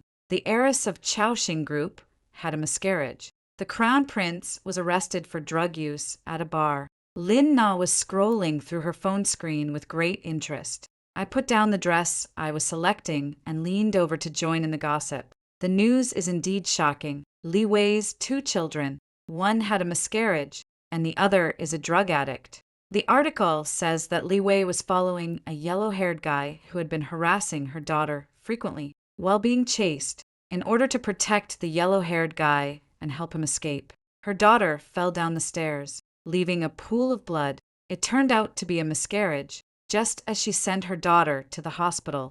The police station called to say her son had been detained for drug use. Li Wei fainted on the spot, losing consciousness before I could finish reading the marketing account's post. The revived Li Wei bombarded me with frantic calls. "Su Xiao Xiao, aren't you afraid of being struck by lightning? If you have the guts, come at me directly. Messing with my son and daughter. I'll make sure you die a miserable death." "You?" she screamed hysterically. "Li Wei, if you're sick, go see a doctor." I hung up her phone call directly. Ah, what kind of person is she? Thinking everyone is like her. Misfortune should not extend to children.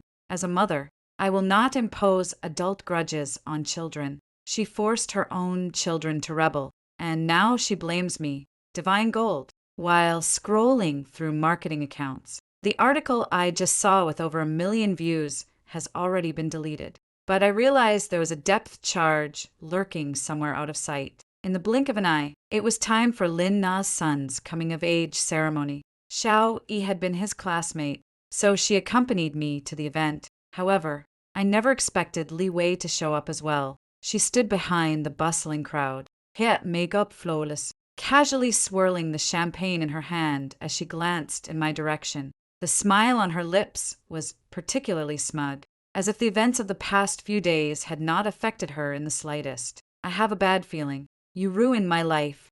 A man wearing a black baseball cap had sneaked into the banquet hall. Holding a glass bottle, he pushed through the crowd and headed straight for my precious Xiao Yi. Watch out. The man was directly splashed with an unknown liquid, instantly causing chaos at the scene, with onlookers panicking. Fortunately, the bodyguard blocked in front of Xiao Yi. After realizing that Li Wei might have baseless retaliatory behavior, I immediately hired several bodyguards at a high salary to protect Xiao Yi at all times.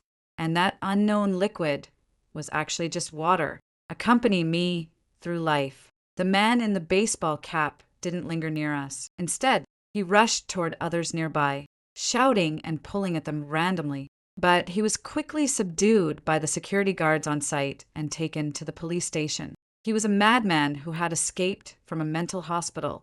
To be precise, it was Li Wei who deliberately arranged for a madman to try to ruin Xiao Yi's appearance, and even attempted to frame Xiao Yi for school bullying. When the security guards escorted the man away, Li Wei's eyes were filled with disbelief. This wasn't the script she had written. Through the crowd, my keen eyes caught her nearly grinding her teeth in frustration. After the minor commotion, the banquet ceremony proceeded in an orderly manner. I deliberately walked over to Li Wei and whispered, "Do you know why I saw through your malicious scheme?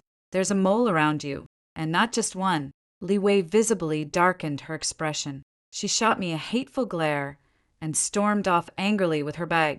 I raised my glass slightly, seeking praise from my adorable Xiao Yi. The reason I intercepted her plot wasn't by bribing someone close to her, but by planting a Trojan program in her phone. This is thanks to Xiao Yi, who is not only sensitive to economic matters, but also an IT expert. Realizing Li Wei's crazy behavior, I didn't keep Xiao Yi sheltered in a greenhouse. Instead, the mother and daughter discussed together how to prevent harm and fight back. Li Wei went to great lengths to find a man who had once attended the same university as Xiao Yi and had a mental illness, inciting him to throw sulfuric acid at Xiao Yi and spreading rumors that Xiao Yi had bullied him on campus. Originally, we could have directly prevented this from happening, but considering that Li Wei had repeatedly harmed my daughter and would continue to do so, we decided to turn the situation to our advantage. Li Wei was already suffering from anxiety and had become increasingly erratic due to issues with her son and daughter. So, we gave her an extra push. Things turned out even more smoothly than we had imagined. After returning to the Yu family, Li Wei became suspicious and paranoid, frantically searching for the traitor. After putting the household staff through the ringer, she turned her search to the company, causing chaos and uproar. In the end, she suspected her own daughter, Yu Jimin, calling her an ungrateful wretch who betrayed her parents for outsiders and brought down the company. In her agitation, she even lashed out with vicious words. "Why are you my daughter and not Yu Yi? It's you, this ungrateful wretch, who has ruined 2 lifetimes for me. So many people die every day. Why are you still alive?" Yu Jimin felt wronged and stifled by the scolding. Moreover, because Li Wei had pressured her relentlessly, she had lost the child she had intentionally conceived for the man she loved. She had long harbored deep resentment toward Li Wei.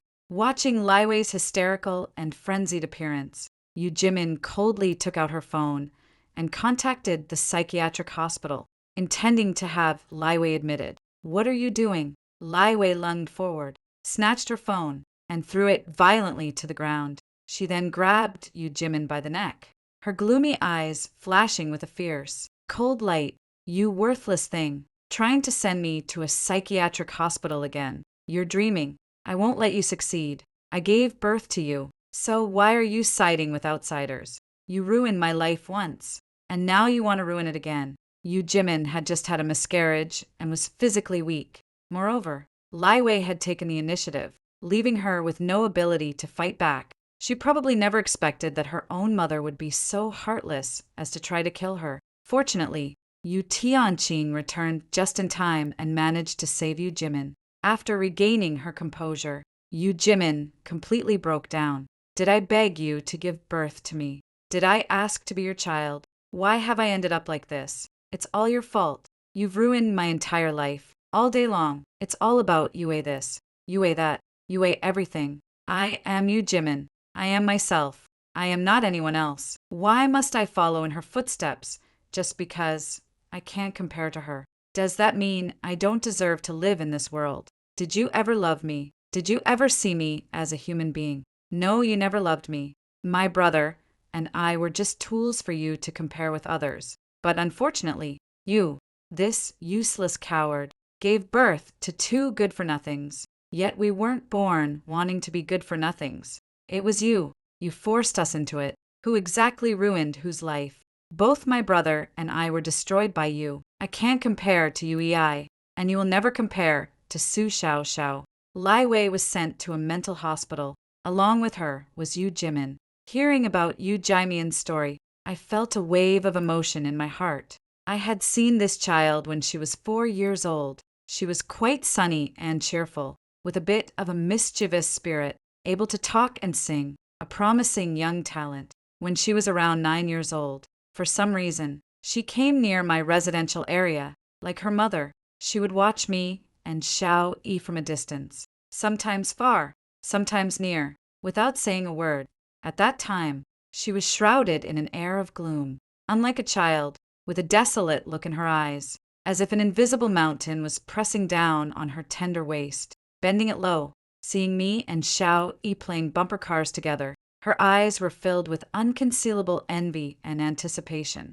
I asked her if she wanted to join us. She stared longingly at Xiao Yi for a while before cautiously asking, "Auntie, will playing bumper cars with my sister interfere with her studies?" I was stunned for a moment, and then she grabbed her backpack and ran off with a clatter. Later on, whenever I heard about her, it was always said that she was lazy and unambitious, spending all her time smoking and drinking with some street loafers, bullying both boys and girls at school. She seemed to be desperately immersing herself in a world of madness to escape the pale and powerless reality. As the saying goes, you shouldn't let your mind wander while walking.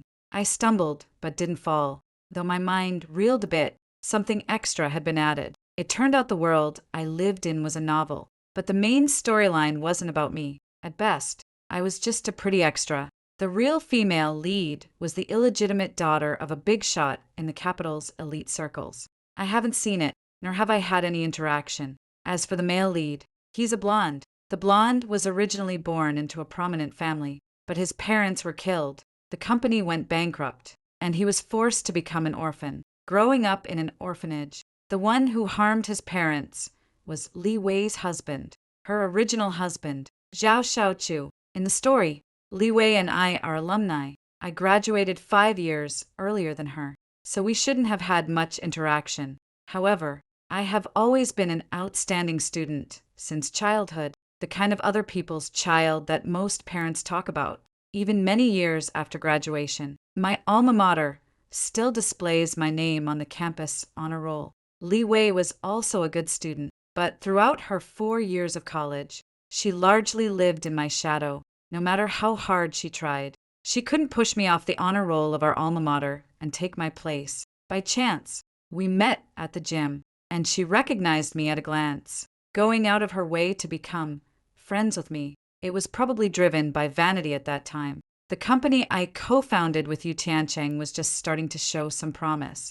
Her husband, on the other hand, was the president of a listed company. In her eyes, she had finally managed to outdo me. Back then, she always held herself high, savoring the taste of victory, and attempted to show a hint of condescension in her gaze toward me. It's just a pity that the longer the days went on, the more they veered off course from her restless expectations. Yu Tiancheng and I shared all 4 seasons and 3 meals a day, living an ordinary yet comfortable life. But her husband repeatedly cheated with mistresses and other women, frequently, causing scenes at their doorstep, making things quite embarrassing. Once the seed of jealousy touched the soil, it began to grow wildly. My daughter always comes first in exams, attended high school at age 10, and started graduate school at 14, making many parents envious. However, Li Wei's children rebelled under her terrifyingly high pressure, with her son slacking off and her daughter having an early romance with a punk.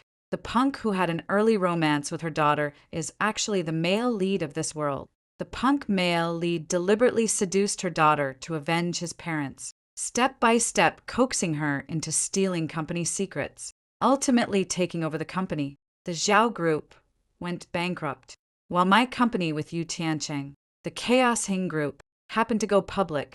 The dignity Li Wei had been struggling to maintain in front of me finally collapsed. The spark of jealousy fell into the starry sky, igniting the entire prairie and flooding her eyes. Her resentment surged like a tidal wave, as if her marital discord and unfilial children were all my doing. While I was alone at the airport picking up my daughter, She stabbed me to death. The male lead took the opportunity to have both her and her husband committed to a mental institution where they were tortured to death. After Li Wei was reborn, in order to escape the male lead's revenge and to get the upper hand over me, she dumped her fiancé, Zhou Shaoqiao, the CEO of a listed company. Then she pretended to run into me by chance. She is both jealous of me and resents my daughter's excellence. So she attempted to ruin my Shao Yi through prophecy, then push me out to marry Yu Tiancheng. It's just a pity that even though she had every advantage, the outcome seems to have converged in the end. She remains the listed wife who battles mistresses and other women every day. Her 2 children were still forced by her to rebel. Coming to my senses, I broke out in a cold sweat and my hands trembled slightly from lingering fear. Fortunately, my precious Shao Yi's life path has not been too turbulent. Fortunately, under her ambiguous prophecy, I did not give up on Shao Yi. Otherwise, would have regretted it for the rest of my life and been heartbroken to death. Fortunately, before recovering the memories of my previous life, I wasn't too foolish. Yu Tiancheng is critically ill. The hospital notified us to see him for the last time. Over the years, although he lacked paternal love, he never treated Shao Yi poorly financially. As a child, Shao Yi should see him off on his final journey. He was so ill that he was a bit delirious, holding my hand and murmuring weakly, Shao, I never thought I'd see you alive. The living you, wife. I really miss you so much. Upon hearing this, it felt as if an electric current had touched the depths of my heart. I took 2 steps closer, and the familiar feeling hidden in his eyes broke free. He was not Yu Tianqing. No, he is Yu Tianqing with memories from his previous life. He is the Yu Tianqing who shared a life with me for over 20 years. He is the Yu Tianqing who, though worldly and money-loving, deeply cherished his wife and daughter. It was on the day he discovered Li Wei's infidelity that he suddenly regained memories from his previous life, plunging him into deep self-blame and regret. So, that night, he made that strange phone call to me in my previous life. After I was killed by Li Wei, aside from taking care of our daughter, he spent his time lost in the memories of our past. He never expected that, after being reborn into a new life, he would choose to abandon the wife and daughter he once cherished most, all for the sake of profit. Yu Tianqing slowly turned his face to look at Shao Yi standing by the bedside and murmured, Shao Yi, I'm sorry. Dad almost harmed you, almost ruined your whole life. Dad didn't know why he lost his mind and chose to give up on you. Shao Yi, I'm sorry. Dad has to leave again. Fortunately, this time, Mom is here with you. Shao Yi, be good. Take care of yourself and your mother. I had mentioned the matter of rebirth to Shao Yi. Although she was skeptical, she chose to believe me. Now, she probably can guess that the father before her is not the one who abandoned her for 16 years, but the father who depended on her in the previous life. She subconsciously raised her hand and, taking advantage of her blurred consciousness, made a heart gesture to you. Tianqing, woo. Yu Tianqing seemed to have been struck on a sensitive nerve, suddenly trembling all over, as tears burst forth from the corners of his eyes like a breached dam. Yu Tianqing passed away. Before his death, he sent his daughter Yu Jimin to a sanatorium abroad and wrote a will. He left a sum of money sufficient for AA life to his son and a Starlight amusement park to his daughter Yu Jingming. All the shares and other assets under his name were left to Shao Yi. I went to the mental hospital. Why? Why is it still this ending? It was Su Shao who harmed me. She was jealous of me. She couldn't compare to me, so she deliberately plotted against me. Where are you running? Li Wei hid under the tree, frantically poking at the ants in the hole with a branch. I don't know if she was truly insane or just pretending. Her hair was sturdy and disheveled, with countless bruises on her hands and face. I heard that the patients here would beat her up whenever they saw her, bullying and tormenting her in all sorts of ways. It was only later that I learned Yu Tianqing had made special arrangements for this before his death. In my past life, she killed me, and I should have sought revenge, but she has ended up in this state. and there is no need for further retaliation. If there is a next life, I do not wish to be entangled with her karma again. Li Wei, why in my past life, when Yu Tianqing was with me, could he remain faithful from beginning to end? Yet in this life, after marrying you, he keeps having affairs with other women. Why? In 2 lifetimes, have your son and daughter been unable to escape similar fates? Don't you understand yet? Given a second chance at life, you avoided the fate of the side story and could have had a different life, but you insisted on fixating on me. In fact, I am just an ordinary passerby in your life. As long as you are willing to shift your gaze, I won't cause the slightest ripple in your world. You are the one who insists on being stubborn, treating me as an imaginary enemy, spending all your energy on constant internal conflict. Not only exhausts your own spirit, but also drains the hope of everyone around you. You are both hateful and pitiable. But what is even more tragic are those who suffer a lifetime of torment because of your selfish desires. A month later, unable to endure the torment, Li Wei committed suicide in a mental hospital. Half of the shares under her name were left to her son and the other half to her daughter. Xiao Yi graduated. I held the bouquet and moved closer to take a photo, then stole a kiss on her cheek while she wasn't paying attention. The cheeky girl reacted with lightning speed, raising her hand to press down on my head, making me look like a lecherous wild boar rooting for cabbage. In the end, she frowned slightly and leaned in with a hint of disdain to press her cheek against mine. This girl has the same stubborn temper as when she was little, sweetly calling me mommy, but refusing to give a kiss. Fine, fine. I'll just spoil my own daughter.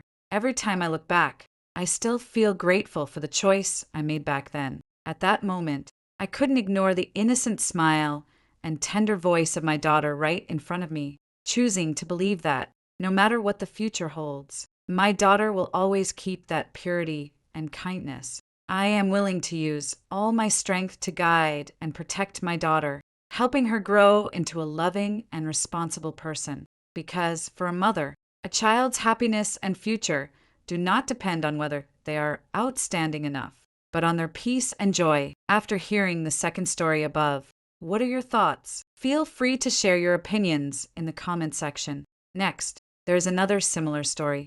Let's continue to see. My sister-in-law had gestational hypertension, and my brother used AI for diagnosis, which suggested that taking medication could cause fetal deformities.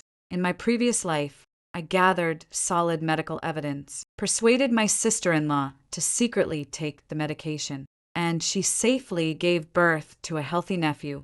But once my nephew caught a cold and started coughing, my sister-in-law blamed me for making her take medicine, and I was insulted by my mother and beaten by my brother. Later, my nephew grew up lazy and unskilled, unable to find a wife. In a fit of rage, they teamed up and killed me, then took my savings to live a carefree life. When I opened my eyes again, my brother was holding a list of AI-generated drug side effects, shouting, "This medicine can't be taken. It causes deformities and leads to miscarriages." I agree. What my brother said makes sense. Should we trust AI over a veterinarian? Exactly. Damn it. He's just a vet pretending to be a human doctor. My brother angrily threw the prescription from the doctor on the ground. Do they really think we're easy to fool nowadays? With just a bit of AI, everything comes out. I could even be a doctor myself. My sister-in-law, suffering from gestational hypertension, was touching her dizzy head. "Aren't you really going to take the medicine?" After getting a clear answer from my brother, my sister-in-law turned her hopeful gaze toward me. I simply ignored her and didn't respond. My sister-in-law cleared her throat and asked me what I was going to do. I widened my eyes, full of surprise. Didn't my brother already say it? What else can we do? Brother, do you think my sister-in-law has become foolish for 3 years after getting pregnant? My brother responded, "Exactly. Your sister-in-law is just too foolish. She didn't have high pressure before pregnancy, but now she has it after getting pregnant. Who's she trying to fool? All right, Xiao Jing, you really need to go and calm down." Sister-in-law Lu Jing looked at our mother, who was brewing herbal medicine not far away, and could only lie down to rest. Mother also strongly agreed with my brother, using so-called old remedies to treat headaches and dizziness. My sister-in-law drank the bitter herbal medicine, looking at me with a sense of grievance, trying to harm me again. In my previous life, I helped, yet she not only didn't appreciate it, but also betrayed me. When my nephew had a minor illness, it was their indulgence of their nephew that led to his lawlessness and notorious reputation, making it impossible for him to find a wife. So, they joined forces to kill me, taking my hundreds of thousands in savings to live a carefree life. I really don't want to be the scapegoat anymore. My brother foolishly uses AI to search for drug side effects, so I won't try to persuade him anymore. If he thinks he's capable of diagnosing illnesses, then he deserves whatever happens. My sister-in-law took a few more big gulps from the bowl my mother was holding, looking at the dark herbal medicine in the bowl. She finally asked me, "Bibi, can you search online for the consequences of gestational hypertension if you don't take medication?" I blinked my innocent eyes. "Huh, what do you mean? Isn't what you're holding herbal medicine?" My sister-in-law was speechless, paused for a moment, and said, "I read that if you don't take antihypertensive medication for gestational hypertension, it can lead to complications and even trigger eclampsia, causing convulsions on the ground. It's really scary." My heart sank. So, in my previous life, my sister-in-law wasn't ignorant. She just didn't dare to contradict my brother. Let me be the one to step forward and become the sacrificial lamb. I pretended to have a sudden realization and loudly called for my mother to come over. "Mom, I heard that moxibustion on the belly button can also lower blood pressure. Why don't you give it a try for my sister-in-law?" Mom was more than happy to help and brought out several moxa sticks to start the treatment. My sister-in-law's eyes were watering from the smoke, and she kept coughing. I stayed far away to avoid getting smoked out. My brother even praised me for being sensible during dinner. My sister-in-law brought up the matter of burning mugwort to subtly criticize me. It made me cough constantly. Isn't that bad for the baby? The brother who had praised me for being sensible no longer did so, and instead ordered me to stop studying for the entire summer vacation and take care of my sister-in-law in every possible way. I really appreciate it, but I immediately made a promise to take good care of my sister-in-law. After all, he's our mom's first grandson. Mom couldn't stop smiling and praised me for being so thoughtful. It's only right that you take care of Jingjing, but don't let it interfere with your studies. Get into a good university and marry into a good family so your nephew can benefit from it, too. I smiled and said, "Of course, I'll take care of all my nephew's needs. Food, clothing, housing, and transportation," the brother boasted. "My son still has to go study abroad. The cost, I'll cover it," the sister-in-law said sarcastically. "Don't talk big. Say it again. I'll record it." I said it again, facing the camera. My sister-in-law was overjoyed. "This is evidence. Evidence is useless. I have money, but you won't live to spend it." After taking the herbal medicine for 2 days, my sister-in-law's blood pressure actually went down. She was overjoyed. My brother, full of pride, brought out the AI and started praising it again. This thing has gone viral overseas. The whole world is celebrating. The experts have even released AI tutorials and are selling them online. As for us, we just need to make good use of it to make life easier. My sister-in-law also nodded. "You're right. The money spent on medical treatment and medicine might as well be used to buy some clothes to wear." Not even 2 days later, my sister-in-law started experiencing dizziness and headaches again over the course of half a month. With her blood pressure continuously rising, she suddenly noticed swelling in her ankles. My mother offered a reassuring explanation. "It's normal during pregnancy. It happens to everyone, no matter what my sister-in-law said." The response she received was always the same 2 words. "It's normal." She didn't say anything. Another week passed, and the swelling had spread to more areas. It extended to the calves and thighs, growing increasingly severe. She couldn't sit still any longer and turned to AI, posting her condition online. Everyone told her that gestational hypertension required medication. She was dumbfounded. Fortunately, it's still early in the pregnancy, and medication can control it. To justify taking the medication, my sister-in-law posted pictures of complications from gestational hypertension in our 4-person family group chat. My brother was puzzled. Mom, what does that mean? I'm watching a show. My sister-in-law told the truth. My brother quickly sent a message. What does that have to do with your high blood pressure? Don't go looking at random stuff online, especially on that little book app. It's full of misleading content with tons of ads and groups selling health products. Don't believe it. My sister-in-law didn't back down. I read it on that AI you mentioned. Brother asked sister-in-law to send the screenshot over. A few seconds later, he exploded. You're such a blockhead. Look at the questions you're asking. You said you have gestational hypertension and edema. Who gave you that diagnosis? Did you diagnose yourself? You don't have hypertension. Okay, the edema is because you've been eating too much salt lately. Eat less salt and soak your feet more often. He added one last thing. Pregnant women should look at their phones less. My brother is truly a genius when it comes to theories. Both my mom and I expressed our agreement in the group chat. My sister-in-law also behaved herself for a week, but she felt so frustrated every day that she wanted to bang her head against the wall. The area of swelling has expanded and recovery is extremely slow. It means that pressing down will leave a noticeable indentation. She began to seek help. Her sister-in-law called her own brother, Lu Jian, and his wife, Wang Miao. Lu Jian and Wang Miao carried themselves with an air of superiority, clearly here to pick a fight. My sister has done something so great and endured so much hardship giving birth to your child. Her health is just as important as the baby's. If she's sick, she needs to take medicine. Why won't you let her take it? Su Tao, you promised me you'd take good care of Jingjing. What kind of thing are you doing now? The brother tried to smooth things over with a smile. Hey, big brother, you don't know the whole story. Don't get so angry. Even the sister-in-law chimed in with a complaint. Big brother, don't be so harsh. We didn't ask you here to fight and certainly not to yell at my husband. Can't you just talk it out properly? Lu Jian was speechless. Wang Miao rolled his eyes. Jing, we don't like hearing you say that.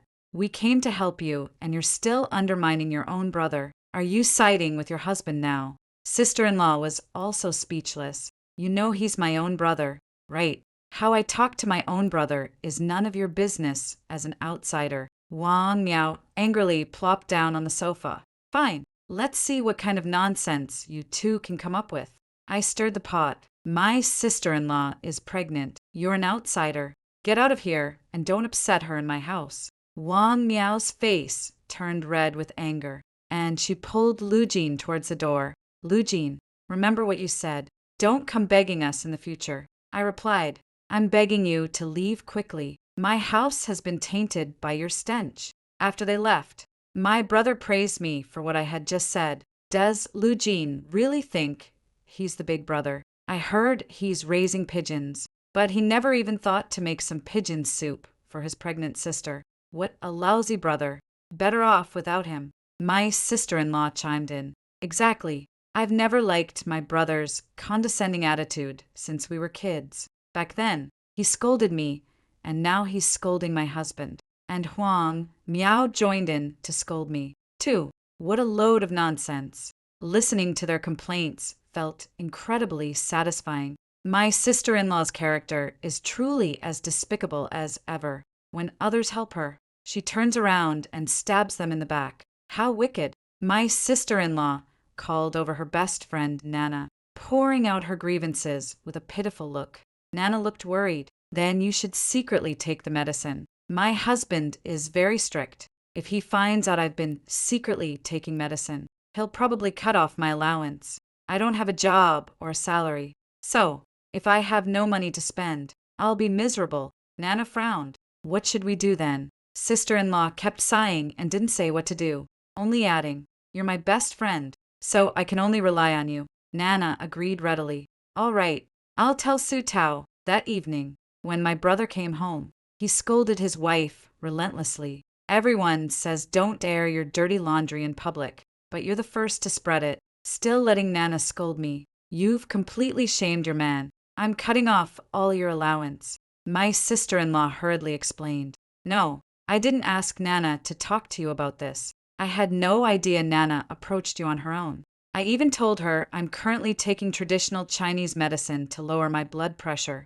My brother understood, picked up his phone, and gave Nana a piece of his mind, from cursing her with crude insults to insulting her ancestors for 8 generations. He even added at the end, my wife said she never expected you to be this kind of person. She's cutting ties with you. Nana didn't believe it and insisted that her sister-in-law say it herself. Under her brother's angry glare, the sister-in-law said the words to break off the relationship. After hanging up the phone, the brother felt physically and mentally refreshed and rewarded his wife with a big red envelope. The sister-in-law took the opportunity to ask for an extra one, 000 yuan in pocket money. Just like that, without her best friend, she didn't feel sad, but the joy of having pocket money was quickly overshadowed by physical discomfort. She needed to think of another plan. I'm bleeding. Take me to the hospital right away. My sister-in-law was screaming in the bathroom. My mother was so frightened that she immediately ran toward the door, intending to ask the neighbor to take my sister-in-law to the hospital. I stopped my mother. Mom, don't panic. Think about it. Today you just slaughtered a chicken, and we're about to eat it. And then my sister-in-law started bleeding. My mother calmed down. What do you mean? Isn't there a fortune teller in the village? Let her come and take a look. All right. After the fortune teller, Granny Wang, arrived, she stared at my sister-in-law for a long time, then lit a talisman, placed it in a cup, took a big sip, and spat it right into my sister-in-law's face. Oh, no. Oh, no. She backed away several steps in a row, exclaiming, a pregnant woman who has seen blood is bringing misfortune to the household. Mother's face turned deathly pale with fear. What should we do? If it affects our home, our whole family will suffer. Sister-in-law hesitated to speak, looking as if she had swallowed a fly. Granny Wang's eyes darted around. I have blessed prayer beads here. If each of you wears one, you can avoid this blood calamity. How much? 5,000 each. So, for would be 20,000. Mom was so frightened that she immediately went to get the money. Jing. Mom doesn't have much saved up. This was originally meant for when you have a child. So, I can only give you 1,000 then. My sister-in-law, who loves money as much as her own life, quickly stopped her. No, you can't give it. This is a scam. Seeing the meat that was almost in her mouth about to fly away, Granny Wang claimed that my sister-in-law was possessed by an evil spirit. At an impasse, my sister-in-law finally had to confess. This is chicken blood. Granny Wang was driven out. My mother was so angry that she scolded my sister-in-law severely, and my sister-in-law, knowing she was in the wrong, didn't say much. After my sister-in-law's outburst, whenever she complained about pain here or there, no one paid her any attention. The story of the boy who cried wolf is always relevant. Time flew by, and my sister-in-law's belly grew noticeably larger. Mom didn't let her do anything. Every day, she would eat, then lie down and play on her phone. When she got tired, she would sleep, and when she woke up, she would eat again. After the morning sickness in early pregnancy ended, she had a good appetite and didn't avoid any foods. When it came time for the glucose tolerance test, my brother used AI to understand the principle behind it. He firmly arranged again, just by test strips and measure at home, going to the hospital to drink that stuff and have 3 tubes of blood drawn. Isn't that just asking for trouble? My sister-in-law also agreed. I've seen some pregnant women say they vomited because of this test, and that's considered mild. Some even fainted. This matter has been settled just like that to make the test strip readings look good. My sister-in-law avoided carbs for a week before the test and walked over 10,000 steps every day. Her fasting blood sugar was even a bit low at the hospital. She only had eggs and milk before drinking the glucose solution, and her 1 hour and 2 hour postprandial blood sugar levels were perfectly normal. She's really a big smarty. Gestational hypertension and gestational diabetes came all at once. The good times didn't last long. In her 3rd trimester, my sister-in-law suddenly had a mental breakdown. suffered an epileptic seizure, lay on the ground convulsing, and fell into a coma. My mom called for a shaman. The shaman took one look at her lying on the ground, foaming at the mouth, got scared, and quickly left, telling us to rush her to the hospital. They went to the nearest hospital, and my sister-in-law was urgently wheeled into the operating room for a C-section. The condition of the pregnant woman and the fetus is not good, and the worst-case scenario may occur for both. Please sign here, family members. My mother's face turned pale as she shouted, "Save the child! Save the child! We can ignore the adult, but we must save the child." The doctor who came to notify them was impatient and urged, "Hurry up and sign." Just as the brother picked up the pen and was about to sign, his mother pushed him aside. "We won't sign unless you guarantee the child's safety." The doctor was truly speechless.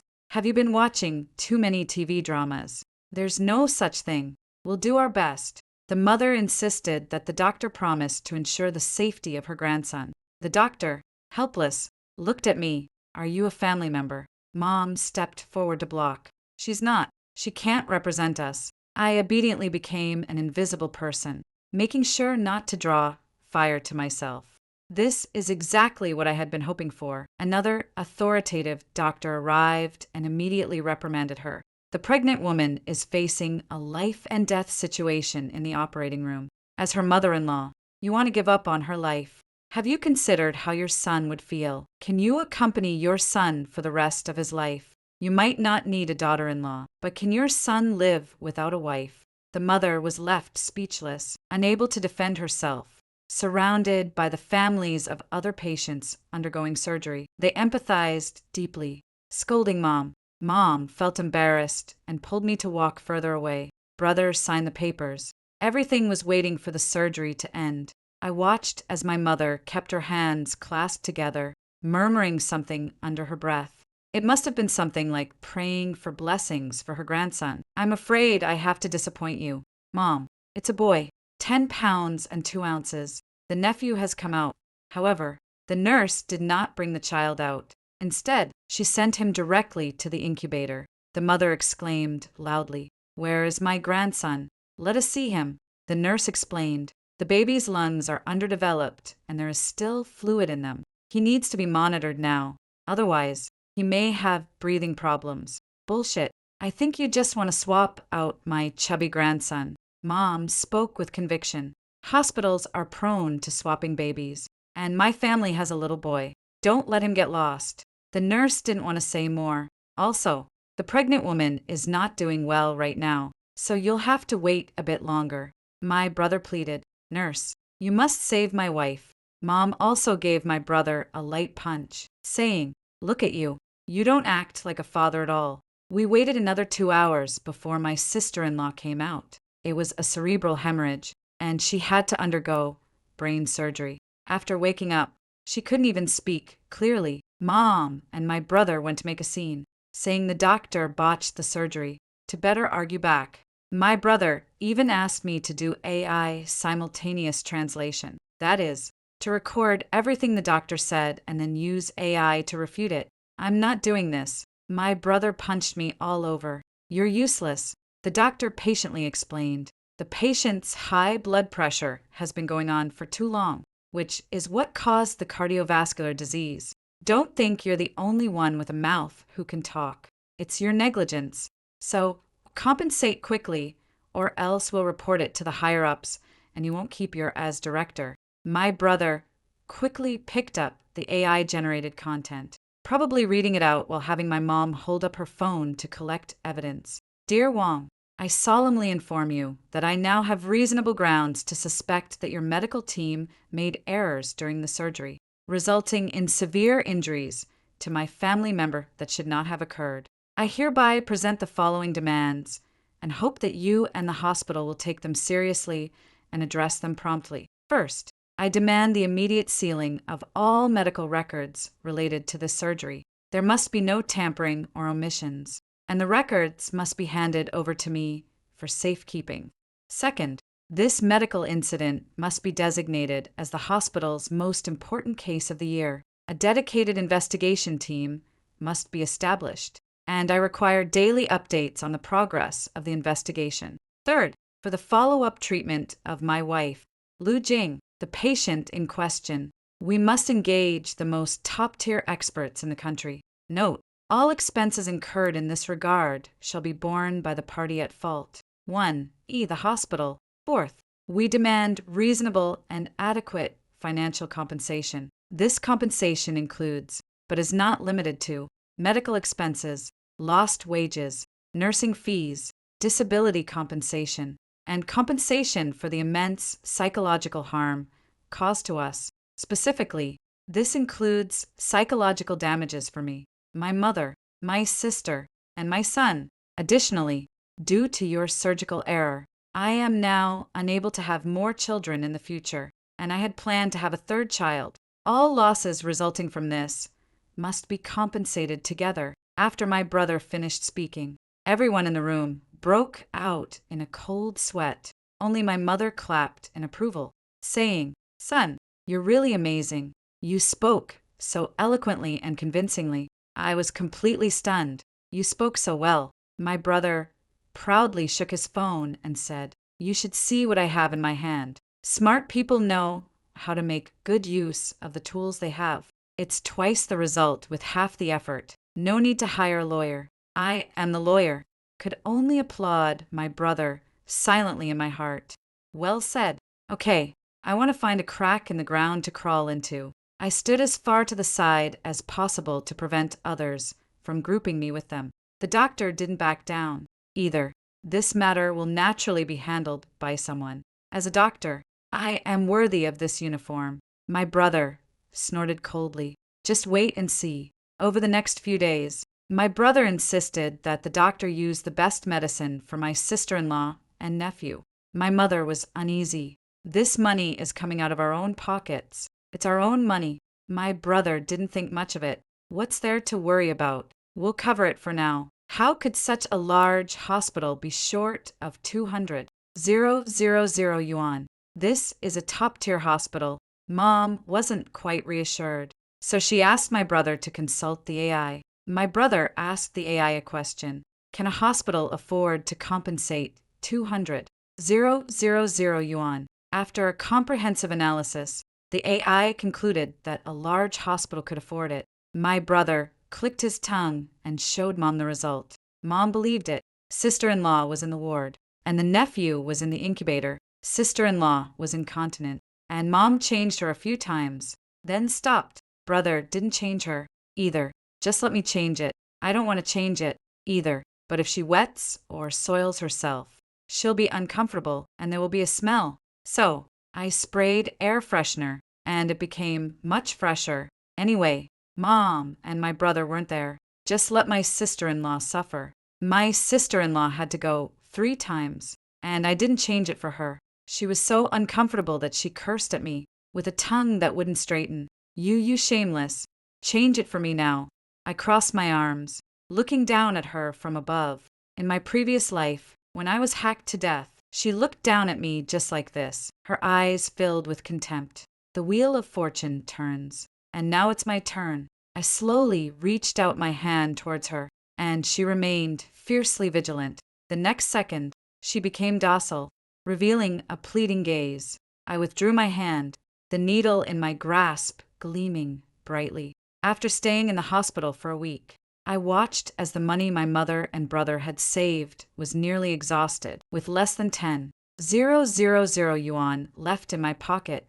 But the hospital's conclusion was that the surgeon who performed the operation made no mistakes whatsoever. Moreover, the surgery was completed very smoothly. In simple terms, if it weren't for him, both my sister-in-law and nephew would have been lost. My brother was dumbfounded and kept repeating, "Impossible, impossible, you're covering up for him.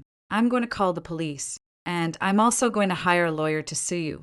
The response was swift. After the police understood the situation, they conducted a comprehensive investigation, but in the end, they could only mediate. This matter really isn't the doctor's fault. The main responsibility lies with you. At first, both my brother and my mother were stubborn and refused to let go. Later, after consulting a lawyer and facing reality, They started shamelessly demanding compensation. No, even though the hospital is not at fault, compensation must be given. This was the conclusion my mother and brother came to after discussing it.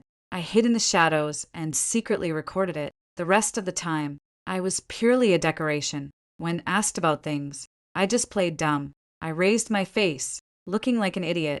Ah, what? Don't know. Not clear. Don't understand. Don't get it. My mom and brother took turns scolding me, saying I've become foolish from studying too much and will never amount to anything in my past life. I would have been hurt and upset by these words, but not anymore. No matter how they scold me, I won't get involved. Just watching you step by step into the abyss with no path to resurrection. I submitted the recording anonymously. Mom and brother's scheme was exposed, and they still tried to shamelessly cling on. But the police didn't give them a chance. Picking quarrels and provoking trouble. You'll be arrested. So, we had no choice but to slink away together in disgrace. My sister-in-law sat in a wheelchair pushed by my brother. My mother carried my chubby nephew, and I, loaded with bags big and small, walked at the very back. After leaving the hospital, the family of 4 had already driven away. Now, the fate of my sister-in-law and nephew is already different from the previous life. My mother and brother will also waste their lives under the burden. What am I still standing here for? Throw things into the garbage dump. Walk away. There is no savings at home, and my brother is extremely busy every day. Mom stayed at home to take care of the older and younger ones. She called me, "Babe, can you drop out of school and come home to help me? Wait until your sister-in-law gets better. Wait until little Chong Chong grows up a bit. Then you can go back to school." I snapped back. "Is the school run by your family? Do you think you can just drop out and go back whenever you want?" Mom was angry. "How dare you talk to me like that? If you don't listen, I'll cut off all your living expenses and tuition, even if I wanted it. Do you have the money?" Now, my mom doesn't have as much money as I do. I got into a great university in a big city, and just by tutoring, I can earn 200 to 300 yuan an hour. To be honest, having money really gives you confidence. My mom really didn't expect me to have changed so much and even dare to talk back. She suddenly shouted angrily, "Who are you? I don't care who you are. Get out of my daughter's body right now. Otherwise, I'll make your soul scatter and vanish." Mom thought I was possessed by something unclean. Ridiculous. I firmly told her once again that I would not go back and then hung up the phone. After a brief period of peace for about a month, trouble started again. I didn't answer the phone. It turned out to be my academic advisor calling me, saying that my mother had called the principal's office. You really know how to use online resources to find contact information.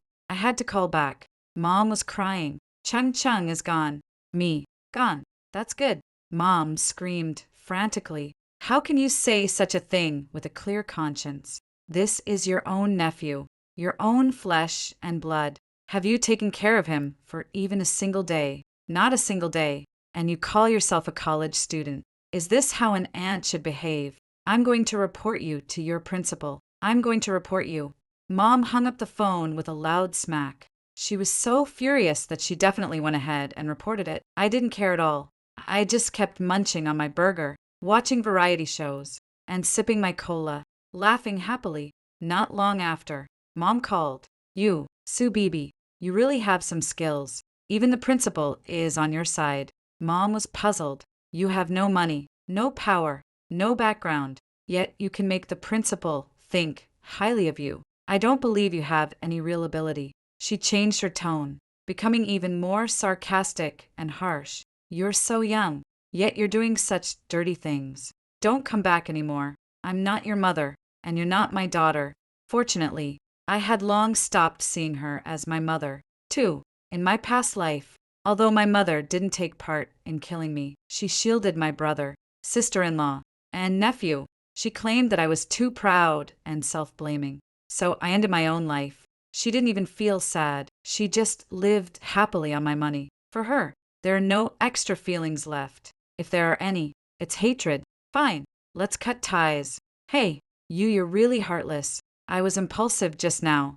After all, you're flesh of my flesh. I shouldn't have said that to you. Mom softened her tone. Come back first. We'll talk in detail when you get back. Hey, Sister Sue is at home. I found a match for your daughter. With the appearance of this sentence in the receiver, the call abruptly ended. This is to find me a partner, make me go back to get married, sell me off, and demand a bride price to make me go back. They even fabricated the news of my nephew's death. How ruthless indeed. In the following days, I was busy with classes and went to my part-time job on weekends. I didn't pay much attention to this matter. My nephew's well-being has nothing to do with me. In my previous life, I made my sister-in-law take medicine, giving my nephew a healthy body. I bought him clothes, food, and drinks, started school, bought all kinds of learning machines, nonstop. Every time they call me, they say my grades are great, but when I come home for the new year, I find out they're a complete mess. As for the learning tablet and study materials I bought for him, he sold them all. I've been good to him, and that's enough. I have no guilt at all. When I had some free time and was scrolling through videos, I ended up seeing my mom live streaming. It's actually my nephew's funeral being live streamed. He is really dead. Someone asked in the bullet chat how he died, but no one responded. The rest is all for comfort. There are also those who give gifts. Quite a lot was given away. For a live stream, 1 or 2,000 yuan is possible. I turned off the live stream. What they do is none of my business. I chose not to watch, but my relatives still forward it to me, along with a few complaints. I replied to messages sporadically. Bibi, someone in your family has died again. Your sister-in-law has passed away. Suddenly, I thought of something and went to open my mom's live stream. Sure enough, my mom was there with red eyes, crying and complaining. Is God just picking on the unfortunate? My grandson just passed away, and now my daughter-in-law is gone. 2. How can I go on living? Woo woo. Someone in the bullet comments asked how he died, but the mother still didn't respond. She just kept crying.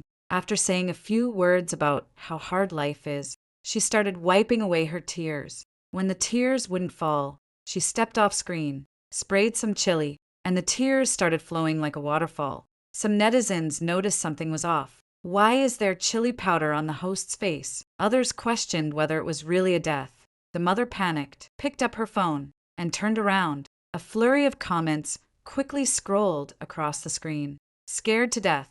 Scared to death. Really, it's true. We all believe it. The live stream room was banned after that. When Mom's live stream room reopened, the platform didn't give it any traffic. There were fewer than 10 people each time. This matter, I always feel it's not that simple. Sure enough, it came to light again, and in the form of news.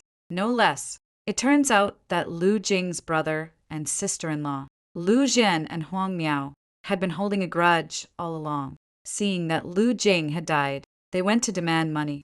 The money wasn't recovered, but something suspicious was discovered. Under relentless questioning, the mother became extremely flustered. Lu and Zhen reported the incident to the police. Upon investigation, the truth came to light. Mother and brother harbored resentment towards sister-in-law and nephew. And on top of that, the money they earned each month was barely enough to get by. After considering the situation, they decided to get a divorce and have the sister-in-law take the nephew away. The sister-in-law disagreed, and though she didn't speak fluently, she made her point clear.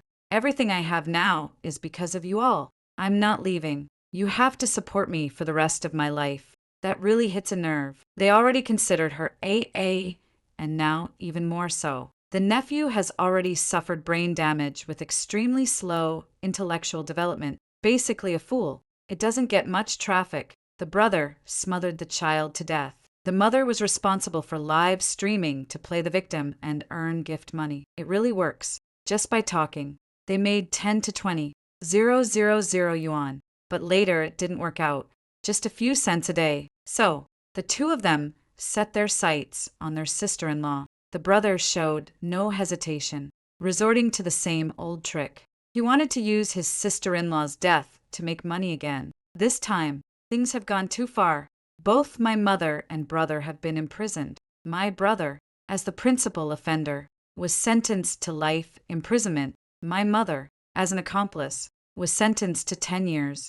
This is the ending they deserve. After hearing the stories above, what are your thoughts? Feel free to share your opinions in the comment section. Looking forward to hearing from you. If you liked this story, don't forget to like it, share it, and subscribe to my channel. See you next time.